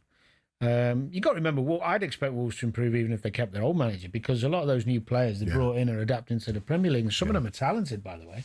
They did spend a few quid. And they've played the majority of these games, they've been hammered without... I know he's played the last couple, Strand Larsen, but he was missing for a lot of them. So they lost. Strand Larsen's been injured for the majority of the beginning of the season. Cunha went, Aït-Nouri went, who was productive down the left-hand side. But Premier League's ruthless. I mean, some of their fixtures coming up, you can't see them. No. It's a massive gap. Never say never, and records are there to be broken. And one thing is for sure, if he could do it, he walks in there and keeps them up after this start. Yeah. And his stock does go high, doesn't it? Oh, but then again, but the only thing I would say is Pereira did that, got the new contract, but then as soon as things went badly this season, out the door. So I think you're right in terms of Rob thinking about his own personal ambitions and thinking, well, I've got to see what I can do for me. Puts himself in the shop window. He manages at the top level again. He also probably secures his financial future. Absolutely. Just quickly running through the fixtures that they've got coming up. They've got Palace at home once the Premier League resumes. Then they go to Aston Villa, home to Forest and Manchester United, away to Arsenal, home to Brentford. Then they take on Liverpool after Christmas. Manchester United completes the 2025 fixtures. That's away. And then they kickstart the new year with a home game against West Ham. You've just made all the Wolves fans turn off the radio now. I'm so sorry. Hopefully that's not the case. Pessimism. Well, we'll see. As it is, we understand that it's only a matter of time for Rob Edwards to be announced as the Wolves manager at some point this week. OK, on the way next, how worrying a time is this for Newcastle? We'll look back on their loss to Brentford next.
Toffees to the Tractor Boys, the Eagles to the Seagulls, Gunners, Bees, Hammers and Magpies, Premier League teams have got a load of crazy nicknames.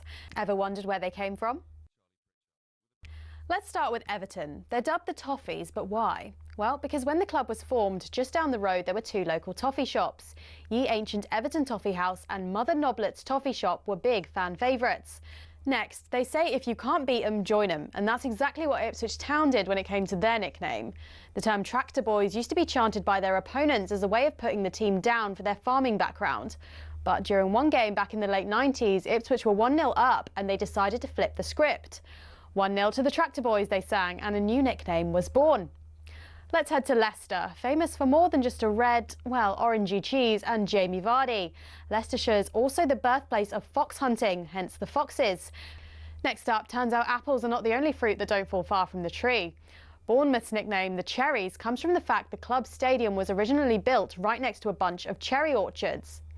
This next story actually involves two club nicknames. It started with Crystal Palace. They were having an absolute nightmare run back in the early 70s. They'd been relegated after a terrible spell and manager Malcolm Allison decided enough was enough. He wanted a new nickname, something strong, fast and destined for success. Something exactly like an eagle. But there's more to this one. Brighton were in search of a nickname too, and Palace finally gave them what they needed. In a heated match between the two back in 1976, Palace fans began chanting, "Eagles, Eagles." And some clever Brighton fans came up with the perfect reply, "Seagulls, Seagulls." Not all club nicknames have a crazy story though. Take the Gunners. That just comes from the fact a group of munitions workers in the Royal Arsenal factory in Woolwich set up the club in 1886.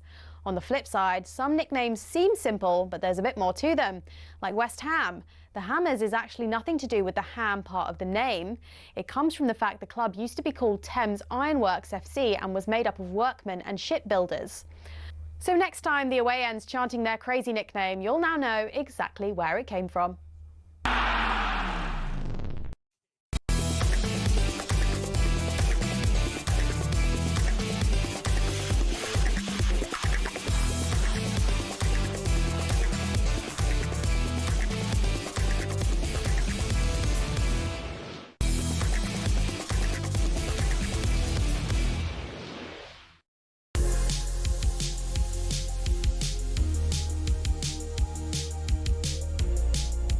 Good evening and thank you very much for joining us here on talkSPORT. This is Kickoff and I'm Natalie Sawyer, and with me this Monday evening it is Danny Murphy and Darren Lewis, and we've been reviewing plenty of the results from the weekend in the Premier League, and we're going to continue to do that. A little bit later on we'll also look ahead to England as they have a couple more qualifiers to complete their World Cup qualifying action, although as we know they're already through to next year's finals. By the way, there is a League Two encounter taking place, and Notts County are 2-0 up at Cheltenham, where Steve Cottrell is back in charge at Cheltenham. 2 goals within a 5-minute first half spell has given Notts County the advantage in that one, which moves them up to third currently. As for Cheltenham, they are struggling. They're just a point clear of the bottom two. Hopefully we'll continue to keep you updated on that, but we're also now going to turn our attentions to what might, for some, be worrying times for Newcastle. They lost at the weekend, which means they have yet to win away from home in the Premier League. They suffered a 3-1 loss at Brentford, a result that leaves them 14th in the Premier League, just 2 points clear of the bottom three. And I mentioned their away form. They actually started with 3 successive draws on the road, that is, and they had 3 clean sheets in those games as well. But if you look at their last few away results, notably the Brentford one yesterday as well as West Ham, they've conceded 6 in 3. How worrying a time do you think this might be for Eddie Howe, Danny? I mean, yeah, concerning to a degree, because it's gone on a bit longer than he would have anticipated, and it's not as if they don't have really good players. He would have expected more. They're not threadbare. He did talk before the Brentford game about the lack of creativity and goals on the road that's been concerning him. And when you think Gordon's missed quite a few games, obviously a big player for them. They haven't been able to use Wissa yet. Nope. Who gives them a completely different option than Voldemort. Brentford fans were hoping he was going to play. Were they? Yeah. Elanga probably hasn't hit the heights he's capable of. And I also think, when you go away from home, you get a lot of ball in wide areas. And when you look at, you're persisting with Dan Burn at left back. I think Dan's a better centre back than left back, if I'm honest. Not just because of the problems he had with Ouattara. I don't think he gives you very much going forward other than set plays when you're playing in open play. And Livramento, who is a phenomenal player, and Lewis Hall, when they play right back and left back, they're both really good footballers from an attacking point of view. So I think they've lost. Trippier is a good footballer, but he hasn't got the legs now to keep getting back and forward, so he tends to sit in a little bit more. Can I ask you? I mean, the final goal that they conceded, it was a ball that dissected the defence and left Burn, who's not got that much pace. I don't know if it's a final goal, but he conceded a penalty. Second goal. The second goal, where he doesn't know that the player's there and then ends up having to foul him and concede a penalty. But what I was about to drive at is that a fault of the midfield not providing enough protection for the back four?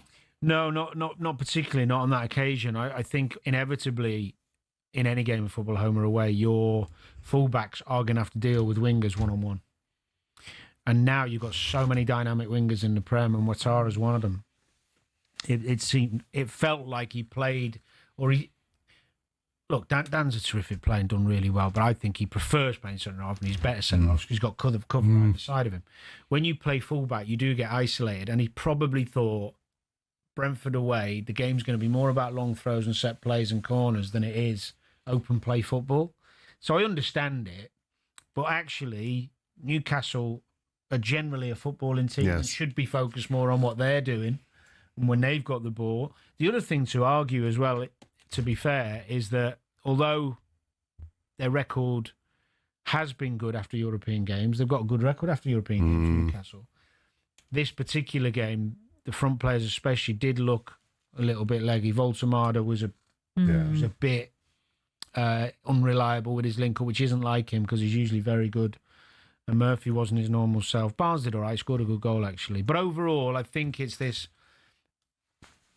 confidence when you're on the road or other Premier League grounds to keep doing the same things and playing the same freedom and creativity that they do at home. And it's not easy to do. I actually think, and I think the midfield's brilliant, by the way. Tonali I'm a big fan of. Bruno's a lovely footballer, and Joe Linton. But they're not giving enough forward creativity. Well, it's funny because, and by the way, you're absolutely right about Europe. This was the first loss they've had after a European game this season. Good on I. Yeah, somehow he knows his stuff. I don't know how. It's that big 85-inch TV. But where are you going? I'm definitely talking about TVs. It was funny because I was expecting Newcastle, and I'm only basing it on what you think and perceive, and I haven't seen them week in, week out, although I did see them against Barcelona. I was really privileged to be at that game where they did put up a great fight against Barcelona, but they had to score from their early chances. And it was obviously Barcelona took the lead in that, and then it ended up with them getting that first victory on the board in the Champions League. I felt like they don't have the ability to zip the ball. And maybe that's because of Anthony Gordon not being around, because we know how pacey he can be on that left-hand side. But I don't know. I was just expecting more, as I say, their goal came about from a bit of quick play, spreading the ball across.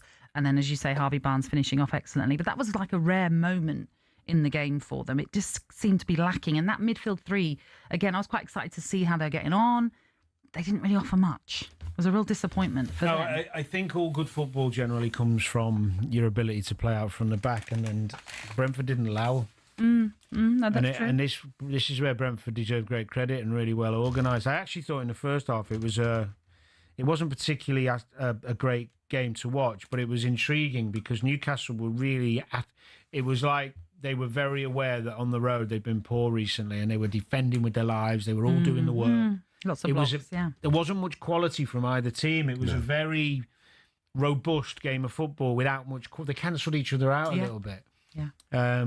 But I think stopping Newcastle was actually more credit to Brentford than Newcastle not trying to do the right things. The thing is, and you know what it's like now, when you play Premier League level and the games are tight because everyone's so well coached and so fit and well organised, you need some variation. You need sometimes that, like we've talked about so many times in games, coming on and making the difference. Forest was a good example at the weekend.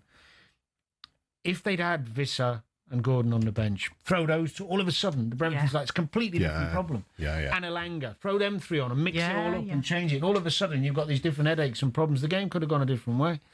It was. I thought second half Brentford were terrific, actually. I think part of the problem for Newcastle is that Eddie Howe's got to kind of silence this idea that's starting to take root that possibly he might have taken the club as far as he can.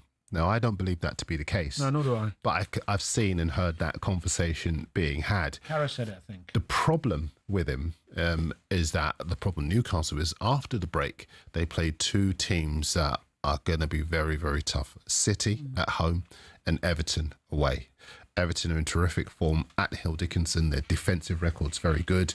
And obviously City have found their mojo. So if results go against them, they could be even closer to, their league position could be even more perilous. And we are in an era where fans panic. Fans don't look at the job you've done, the players you've improved, the structure that you've built, the discipline levels, the progressive nature of what you're trying to do at the club. Sometimes fans just look at your league position and they say, we're in trouble. Do you know what? I might be wrong, and Newcastle fans might call us up or send a message. I don't know, but I still think a massive majority of them are right behind him. They will be disappointed on the road. They've played poorly on the road in quite a few games, but they know what he's done for the club, and they know he'll find a way. He's got a lot of good players now, and maybe he's just got to tweak it, maybe a tweak of formation, freshen it up with some different. He's got good options. Do you get to a position where you just think, I need to do something different, something left field? Because maybe there are players in a comfort zone, maybe there are players who have lost their form. I mean, we were talking at the top of the show about Liverpool, and it might well be that Arne Slot's got to do something very different, very radical to kind of shake them. Or it might just be that he's got to accept it's a difficult campaign given their summer. But maybe what is it with Newcastle? What does he have to do? There's no exact science to it because there's some managers who will mix up personnel and formation regularly to try and give everyone a boost and change it up. Kirbishley was very much like that. Right, we're going to play this way today. You and you are out and you were in, and this is how we're going to set up. And in some ways it was like, oh, that might work. Gives everyone a little boost. But there's also, and probably the majority of managers go the other way, where they go, they're so, after years of doing what they do, they believe in what they believe in. And the system they generally play is what they like. The message they send across in training stays consistent. And the nucleus of the 11 will be the players they really trust. Like, he's not going to start dropping Bruno Guimaraes, is he? He might throw Elanga back in and put Lewis Hall at left back and all of a sudden, make 3 or 4. But he did that, didn't he, with substitutions? I think he sent 3 on at the same time on Sunday. And he clearly thought, some of this. It was a bit late too. The game was changed. The sending off as well. Ultimately, I don't see drastic changes because he's got good players. I think maybe they've got to, on the road, really just start being a bit more brave in terms of we need to win some games, score some goals, and look more of a threat because we're not creating enough on the road. They're not. The numbers tell you that. That might mean just being a bit more, I don't know, free with your selection in terms of your more creative fullbacks, your more quicker forward play, whatever it is. He might have to take more risks. I thought he went into the Brentford game worrying about Brentford too much rather than this is what we're going to do. Yeah. No, I agree. As I said then, it's a defeat that leaves them, 14th, in the table. It's Brentford who are 12th on 16 points, but Newcastle 14th with 12 points from their first 11 games. You're tuning in to Kick-Off on talkSPORT with Ladbrokes. It's 18 and over, gambleaware.org. We'll look back on some more of the results from the weekend in just a few minutes here on Kick-Off.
used to like you, Danny Murphy.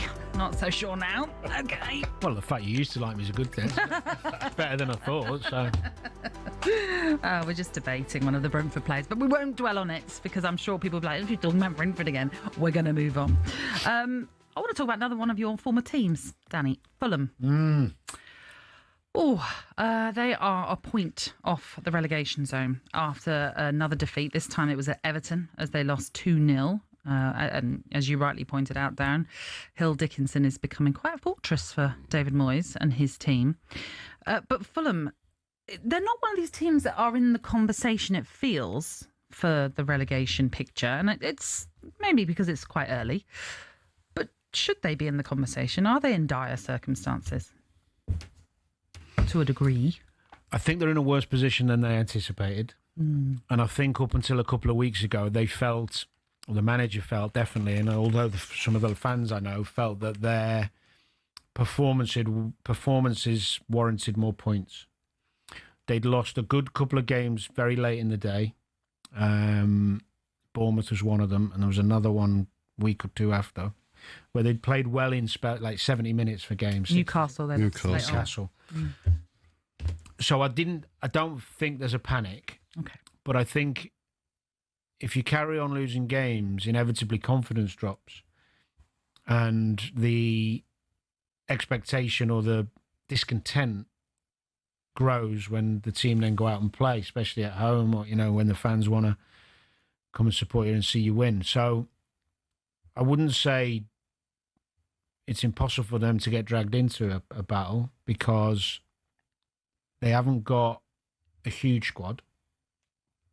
Well, they've got they do have quality, though, no? They've got some. They have, but at the moment they're struggling to score goals. Munoz and Jimenez between them, they're not contributing what they've done in their best spells. They do make chances. I mean, I didn't see the game over, and I heard they were poor actually. But the games I've seen them, they have made chances and caused teams problems. So I think they'll be fine. It's a difficult one because he plays a style of football. I don't know how much you've seen of Fulham, but they play good football. And by playing good football and trying to win games and be on the front foot, they do leave themselves open at times. Very rarely do I see Fulham shut up shop and be pragmatic and just dig out a result. Do you think that's what if they're going to turn it around, got to get back to being a little that's what they've got to do? Because the first game after the break is Sunderland. Fulham are at home. Yeah. And now that's going to be about who wants it more, I would argue. Well, I don't think he'll change for that one. I don't know if he'll change at all, actually, because he's quite single-minded. I like him a lot, and he's done a brilliant job. They got their best ever points tally last season. Beat our record, which is a bit disappointing, but it was. I was really annoyed. Really? Yeah. No, I was pleased for the club. And all footballers will say the right thing, but ultimately nobody wants their goal scoring record gone or their points tally when you were playing for the team. Yeah, but a points tally? I didn't think you'd be precious about a points tally. Well, for Fulham, it's small. No, I get you, but I just didn't think you'd take it so much to heart. Well, I didn't lose sleep over. Well, I feel like you might have done. I think they'll be fine, but they've got to pick up and soon, because if they don't, let's say, for example, they were to lose to Sunderland, which the way Sunderland playing could happen. All of a sudden, you're near that relegation zone. And my only experience of the year I had, my first year at Fulham, where we escaped relegation, I would never want to do that again. No. Because every time you're looking a point behind, a point ahead, we've got to get something today. It's like, so when players and managers say we don't look at the table, you are looking at the table. Yeah. And the next four fixtures, who are they playing? Yeah. What time are they playing? Oh, gosh. Yeah, it becomes, instead of just thinking, if you're mid-table and you're 8-9 points off it, you play more free. Yeah. You're looking above. I remember that season when you were in trouble. I think Diamante Camara, you won at Manchester City. He scored 2. The Camara scored 2. It was an outstanding performance. But there was after the game that you played in, there was a defeat, and I remember us doing a press conference with Roy, and he was really open about the fact that he was so pessimistic about your chances of staying up because of the poor run that you'd been on, and eventually the rot does set in, and that's the problem that Fulham have. But like you say, I think they've got a fantastic. I think they've got a better squad than people give them credit for. The recruitment's been good. Well, yeah, but this summer wasn't great because Marco Silva wasn't happy with the business they had done. No, and they've not really replaced Paulinho. No. They went with. I mean, Sander Berge came in, but he's a different type of player. He's more of a footballer, and they got the lad Lukic. Yeah. In forward areas, they haven't spent what you'd expect a club of their stability and stature to spend. But I would be more worried about them Kevin's defensively. the lad from. I'd be more worried about them defensively because, I mean, it's that, as you were saying before, they've been in games. They were in the Arsenal game and just lost it by the odd goal. Yeah, I mean, they've been in games, but just not been. I'd worry more if. Sorry, I'd worry less if they were keeping clean sheets, but they're not even doing that. Well, like Newcastle, they're struggling to win away. In fact, I think only Wolves have a worse points return Is that right? on the road, which might be handy because three of the next 4 fixtures are at Craven Cottage. You mentioned the Sunderland game, but it's who they're playing. It's going to be interesting. Tottenham away is the next game after that Sunderland one. Then it's visitors at Manchester City and Crystal Palace. I think the problem that both Newcastle and Fulham have is that West Ham and under Nuno and Forest under Sean Dyche, they've now found their stride. Now, particularly West Ham, you know, the confidence is back. The players are happy. They've got smiles on their faces. They look like they're at it. And even though some people might say, well, there isn't that quality, I think that Nuno's ability to harness those players, we're seeing that now. And even at Forest, I mean, Forest defence, I think the organisation is you're starting to see that now. I think, and I think Fulham defend Bassey, Anderson, they're good players. Tete's good. You know, they'll be fine. It's just unfortunately they've now set a bar that's quite high. And what happens is, I remember when I was at Charlton briefly, I was there 18 months, but they'd always finished or started finishing. They got their best position 7th or 8th, and then we finished my first season. I think they were 9th or 10th, decent season. And then, but the fans were starting to become agitated with the style of football. It's like, hold on, be careful what you wish for. 100%. Fulham fans now, because they've had this wonderful season last season, they're giving everybody 100%. A game. Yeah. And now they're getting a little bit agitated, going, why are we, you know? And if they don't spend money.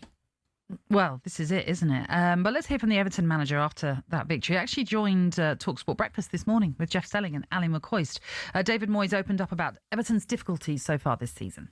I've been listening to you a bit this morning, and I think you've been talking about nearly all clubs talking about needing strikers, you know, and let's be fair, it's not, even at West Ham, I used to keep getting said, you know, where, you know, you need to buy a new striker, and I thought, yeah, you're probably right, but we couldn't find one, so we had to try and get Marko Arnautovic became a centre forward, Mickey Antonio became a centre forward. So sometimes you have to find it within if you can't find it. And look, it's something which is becoming, it's always been important. It's not as if it's just important now. It's always been important in football, but it's just felt probably a bit more difficult, definitely, to get people who can get those goals, which everybody needs. That was David Moyes then on talkSPORT Breakfast, and being asked the question about the striking situation at Everton, because between Beto and Tieno Barry, there's just the one goal between them in the Premier League. The top scorer is Iliman Ndiaye with 4 so far. And then you've got, where am I looking? Idrissa Gueye with 2, for example. So goal scoring clearly is the biggest issue that Everton have. And they have obviously been searching for a striker for such a very long time, because Dominic Calvert-Lewin at one point was obviously the main man and was doing good things for them, and then has had obviously a number of injuries which caused him issues at Everton. Hasn't really set the world alight at Leeds either, unfortunately for him. But it's the inevitable thing. Everyone's trying to find a striker. Well, Everton haven't had a good striker since Lukaku. Yeah. When Martinez was there, and Calvert-Lewin hasn't been able to stay fit in any prolonged period to have a productive season. So they've been desperate. Beto was brought in to try and help them. What was it, a year, 8 months, or maybe a bit more? You could tell he was raw. He's a physical presence, but he's not the answer long term. And I expected them this summer to come up with an option of, especially when they started spending money on the likes of Dewsbury Hall and paying the Grealish loan. Is he on loan? Yeah, he's on loan. The loan fee and his wages and things like that. You think, well, surely a striker's needed. And then they bring in Barry, who is, again, well, he's younger, but he's raw as well. You know, he's got some good attributes, fantastic in the air. He works hard, but he's not particularly graceful. He's not reliable. doesn't look like he's comfortable in front of goal with his finishing yet.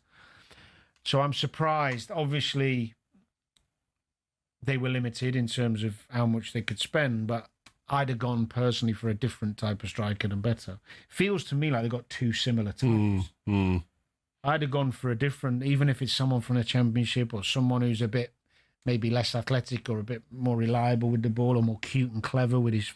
I don't know. Well, I wouldn't be surprised. I remember when I covered West Ham and David went and got Jared Bowen from Hull, paid a lot of money for him and played him on the right of the attack rather than up front. It scored goals for Hull, but he played him on the right of the attack. And now you would say Bowen is easily their best player, and he did a great job.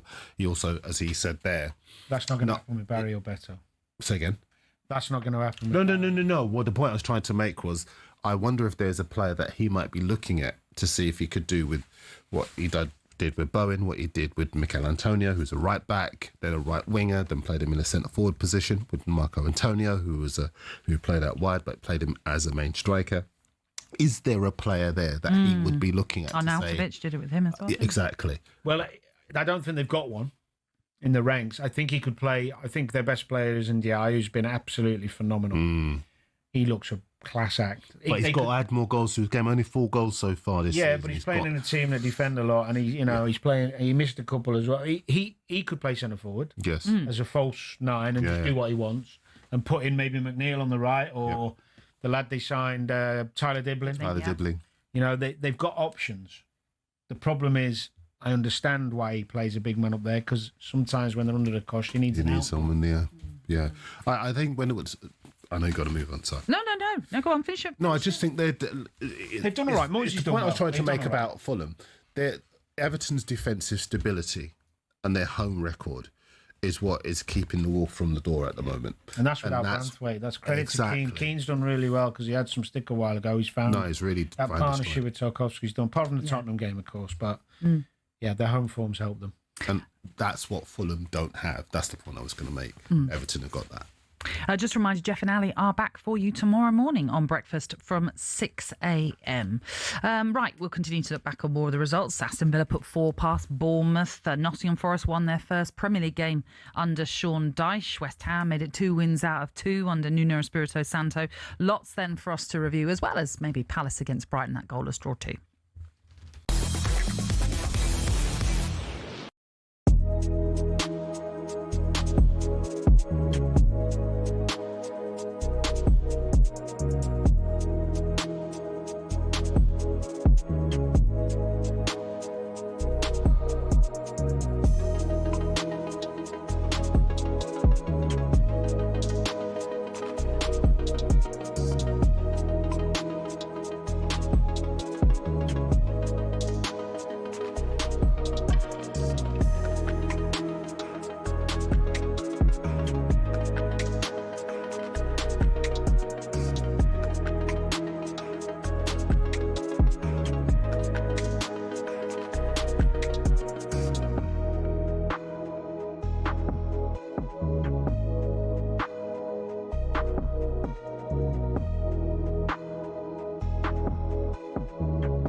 Get in the ring to win on talkSPORT.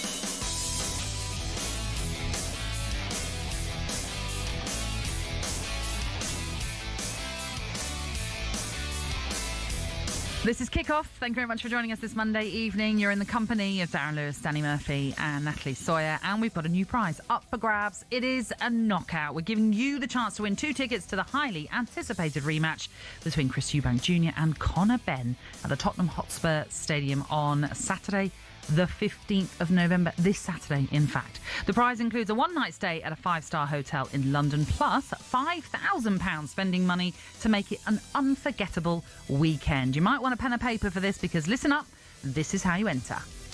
18 plus, UK excluding Northern Ireland. For a chance to win, text the word BOX to 83338 and you're in the draw. Text costs £2 plus 1 standard network rate message. You must have the bill payer's permission, or you can enter for free by calling 0330 880 3338. All entries must be received by the 13th of November at 1 p.m. and you need to answer our call to win. This is a talkSPORT limited promotion. Full terms and conditions at talksport.com. Good luck. OK.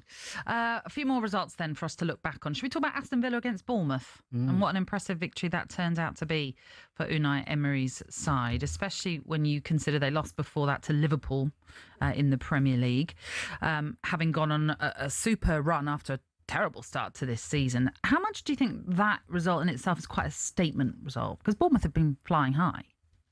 I think it was a huge result because they'd been on a brilliant run that came to an end at Anfield, and they needed to show that although they were in the game, like you said earlier, at Anfield, the bounce, 20 minutes or so. 25. The bounce back against a hell of a good side in Bournemouth shows you where they're at from a mindset point of view. Still full of confidence, physically look great. They're all fit.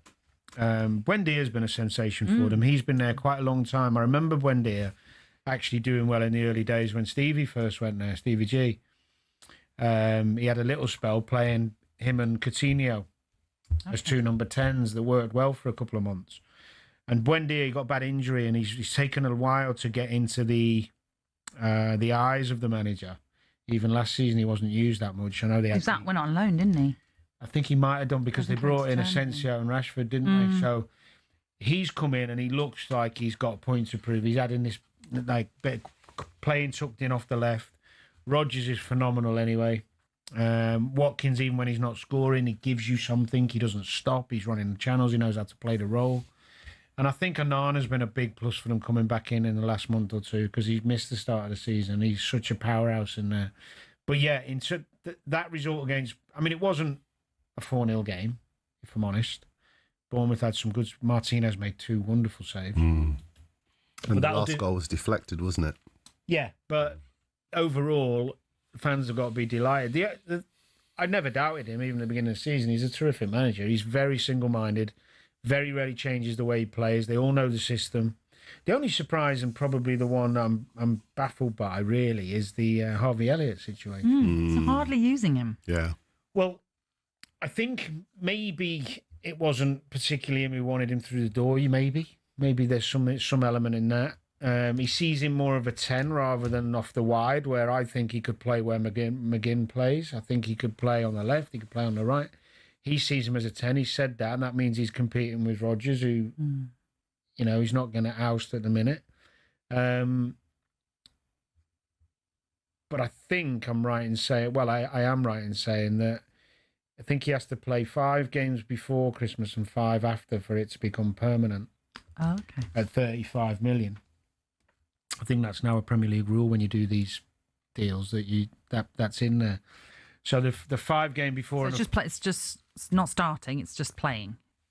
I think so. I don't know. I think so. No, I think it is. Okay. Maybe just appearances. I'd have to check that. So maybe if Unai Emery has already seen him and he's also said he's praised his attitude and application and his training and all that. He's not saying he's a problem or... And I know that about Harvey Elliott anyways. He's a wonderful trainer and he's a great lad. And a talented player, by the way. He maybe thinks, I've got enough. And unless I really need him and some injuries, I'm not going to commit to 10 games because of the 35 million. And maybe I'm being cynical. Maybe it's nothing to do with that.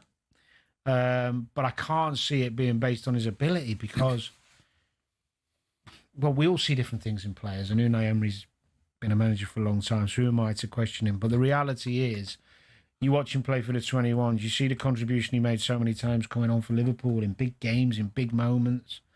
I'm just really surprised. Really surprised.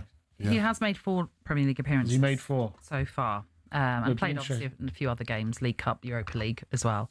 I wanted to ask you about Ollie Watkins, though, because it is slight concern. 1 goal so far this season for him. He's not part of England's squad either.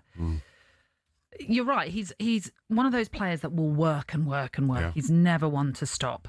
But it has to be a concerning time for him, especially with that World Cup on the horizon. For him personally, yeah, absolutely. If you look at Danny Welbeck, who's really doing the business for Brighton, and a real head of steam has built up in relation to the clamour for him to be in Thomas Tuchel's plans. If you're Ollie Watkins, I would imagine you are looking at that and saying to yourself, I need to find that form again. What's also quite key is that you mentioned that stat, and yet Aston Villa have won 8 of their last 10 games. And the 2 they've lost, okay, you would expect them to lose to Liverpool at Anfield. But the go-ahead Eagles lost was a real surprise. And I just wonder if that was even more of a wake-up call for them, that you can't take anyone for granted in that competition. That actually, if they were to look at the bigger picture of that competition, Europa League, I think they would fancy their chance of winning it. Well, they're favourites. Because, yeah, I mean, when you look at his record and you look at their quality, their organisation, at the start of the season, we were talking about Aston Villa, weren't we? And we were agreed that they were feeling sorry for themselves. They should have qualified for Europe. There was some bad decision-making that prevented them from doing it. There could have been a bit of that, yeah. But they were feeling sorry for themselves. It was never the case that he'd gone off the boil, that the squad wasn't good enough. They had to surrender a couple of players because of PSR. But I think, in general terms, Villa have had a good squad. And as you say, there is no surprise about what they're doing. I think they built up a run last season at home, something like 19 home games undefeated. They're a real fortress. And I can see that being the case this time around again. A quick word on 2 of the teams who got really vital victories, which are Nottingham Forest and West Ham. And we talk about West Ham because you had a little sit down with Nuno, didn't you? Yeah. Tell us what's he like? Because I've not met him. Terrific. And actually, you know, I expected him to be quite dour because he is in his press conferences from time to time. But we had some great fun. We laughed a lot. We talked about stuff other than football as well. But in footballing terms, I did ask him, you know, look, why did you take the job? And he said, money. Show me the money. Stop it. He got out his NatWest account. We'll have a look at that, big man. Other accounts are available. No, I said to him, why did you choose? And he said, listen, because what I said to him was, when you look at where the club are, when you look at the squad that isn't as good as it could be, did you not think to yourself, this looks like a bridge too far? And he said, no, I had a chat with the ownership, and I know what their ambitions are, and I still feel I could do something with the squad. They just need a bit of confidence, and they just need a bit of organisation. And if you look at the last 2 games since that interview, he has got 2 wins in a row, and the players now look a lot more confident. They look a lot more organised, and I'd take anybody on and say they're going to stay up. I know there are some people who think, no, it's just a flash in the pan. The fixtures are not particularly good after the international break. I think they go to Bournemouth. But I think Bournemouth will find this West Ham, Nuno's West Ham, tougher to beat than they would have found Potter's West Ham. I think they'll stay up just about. I still think it's going to be up and down. They're poor defensively. Not great in the midfield. Forward players, yeah, a lot of quality. When you think of Bowen and Paqueta and Wilson, experience, that'll be enough, I think. Yeah. I actually see Forest getting out of it and climbing. I think Forest will finish above West Ham.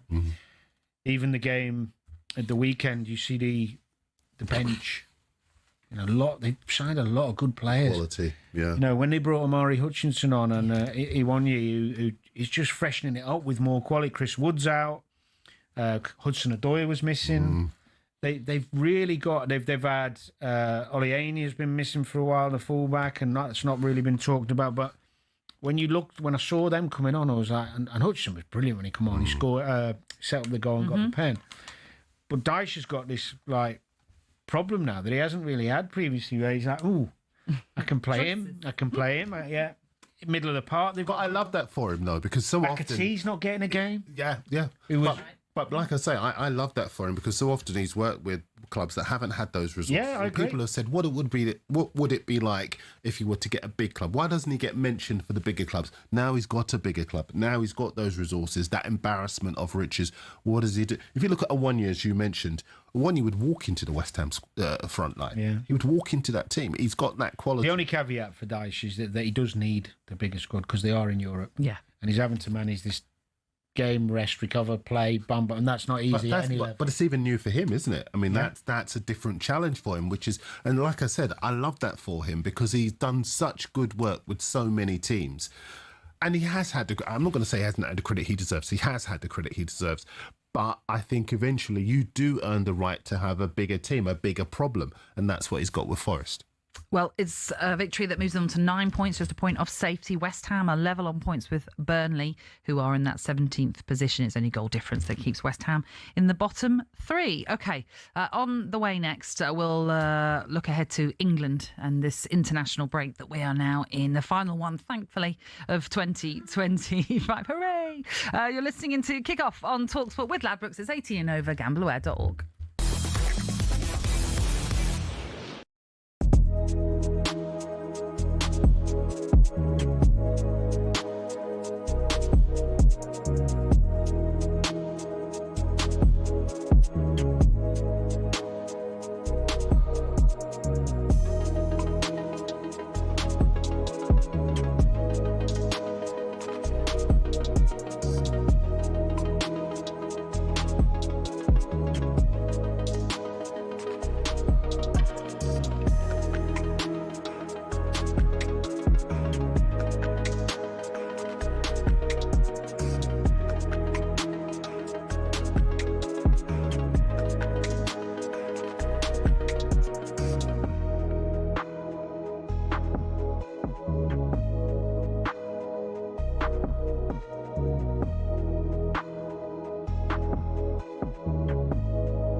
he's all hype. I can't wait to give him a good hiding. On that particular night in question, I will show that I have what it takes. A middleweight contest for the WBO Middleweight Championship of the World. It's all over in the ninth round. I come up the hard way. I didn't have Frank Prove Warren. myself, boy. You had your time. Let's have some parliamentary procedure here, all right? If I'm going to go for anything, I'm going to go for the draw. Right, fans, here we go with the main event of the evening, the rematch you've all been waiting for. And away they go again, and they're throwing huge numbers of punches. These scumbags blocked that ambulance. And Eubanks now is starting to feel it. Oh, big right hand from Eubanks. This is insane. I ain't going to go in there and try and render him unconscious as much as I'd love to. Going to be disciplined in there. Both guys here going for it. So, big left. The final scene, absolutely delivered. We'll catch you next time. Yes, huge. Don't forget that talkSPORT brings you the rematch between Chris Eubank Jr. and Conor Benn this Saturday, live from the Tottenham Hotspur Stadium. You can watch along with us on the night over on our talkSPORT Boxing YouTube channel.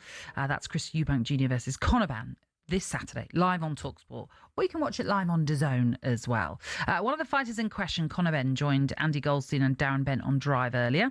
He was asked if he feels like he needs to win this for his family. Listen, Eubanks is a great fighter. I take my hat off to him. He has my respect. He had more courage, heart, desire and will to win than I thought he'd have. I thought it was curtains after the third round when I hit him with a left hook. And I genuinely thought it was going to be an early night. But he had a lot more heart than I thought. But do I chase this as redemption? Of course I do. Do I want revenge? Yes, of course I do. But ultimately, this is a fantasy fight for the British public that I'm glad I could deliver to everybody. You know, and that was me jumping up 2 weight divisions to give everybody this fight. This wasn't on my radar. This wasn't a fight that was supposed to happen. We made it happen. And it's turned out to be one hell of a fight. But as I said, I'm excited to drop back down to 147. Too long. Sorry, we're just discussing karaoke songs.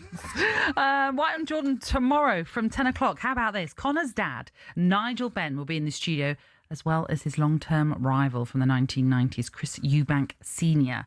That will be one to listen out for. That's all ahead of Saturday's rematch then, which is live on talkSPORT. You can watch it live on DAZN. Before we move on to England, I quickly want to get your take on the situation of the table when it comes to the Premier League. Because, for example, if you look at Everton, who are on 15 points, they are only they're in 13th. They're only 5 points off third place Chelsea. What does that tell you both about the Premier League right now? Well, it's a point I made earlier that outside of the top two, it's a bit of a free-for-all, really. The biggest teams are outside of the top two are inconsistent. There are teams that in positions that possibly flatter them, and it's going to be an almighty scramble for the top 4 places. Yeah, summed up nicely. Was summed up nicely, Okay, yeah. so- Unlike Daz normally. You dazzled us. You dazzled us. There are a train to catch, like me. There are a couple of England games coming up, of course, in this international break. Although they have already qualified, there's still 2 qualifiers to come. That is Serbia on Thursday, followed by Albania, which is on Sunday for England. Ahead of the upcoming games, Thomas Tuchel is keen to continue building a positive environment amongst the group. My feeling is that it takes for a certain part care of itself, because the players are driving the standards. The players are desperate to be in camp. The players are delighted to be in camp. And I feel that the core players who were here in the last 2 camps and made it, like you said, and I agree, 2 excellent camps, they built something that they will protect, and they will protect with their own characteristics and with their own leadership capabilities. So I think it will hopefully it will to a part take care of itself. Then it's a matter of nomination. I think you can not communicate. I think this nomination shows that we are serious and we select the strongest team for this moment. This is our belief. It's been a flawless campaign so far. There's been 3 withdrawals: Nick Pope, Mark Gahey and Anthony Gordon. In a word, why is Alex Scott being called up from Bournemouth, Danny? Got a bit of everything. Like him. That's more than one word. Well, no, I mean, sorry, you can I expand it. thought you were being definitive. Definitely not. He looks like at the moment he really is enjoying his football. He's quite creative. He gets in great positions. He's a good passer of the ball. He's got good feet. You could argue that he lacks maybe the physical prowess of a Declan Rice, Bellingham, kind of tall, powerful, big runner. He's not really that. But he's very cute and clever in his positional play. He knows when to do his defending. He knows when to support. And he's built a lovely little partnership with Adams in the middle of the park for Bournemouth. But he can make things happen. He's brave. He tries to create and make things happen. And I think the level of his performance at Bournemouth has taken Tuchel's eye. And why not see what he can do? Well, exactly. It's great to see he's looking at Bournemouth, for example, watching these players too, just to see something different as well. Those two qualifiers, both are live on talkSPORT. 7:45 it gets underway on Thursday, followed by 5 o'clock it kicks off in Albania. Adrian Darren will be in the hot seat for that. Dazzler, Daniel, it's been a pleasure. See you next time around. Natalie, thank you very much. Natalie, thank you. We will see you next time around. But on the way next, it is the Sports Bar with Jamie O'Hara and Jason Cundy. Get your calls into them. 03717 22 33 44.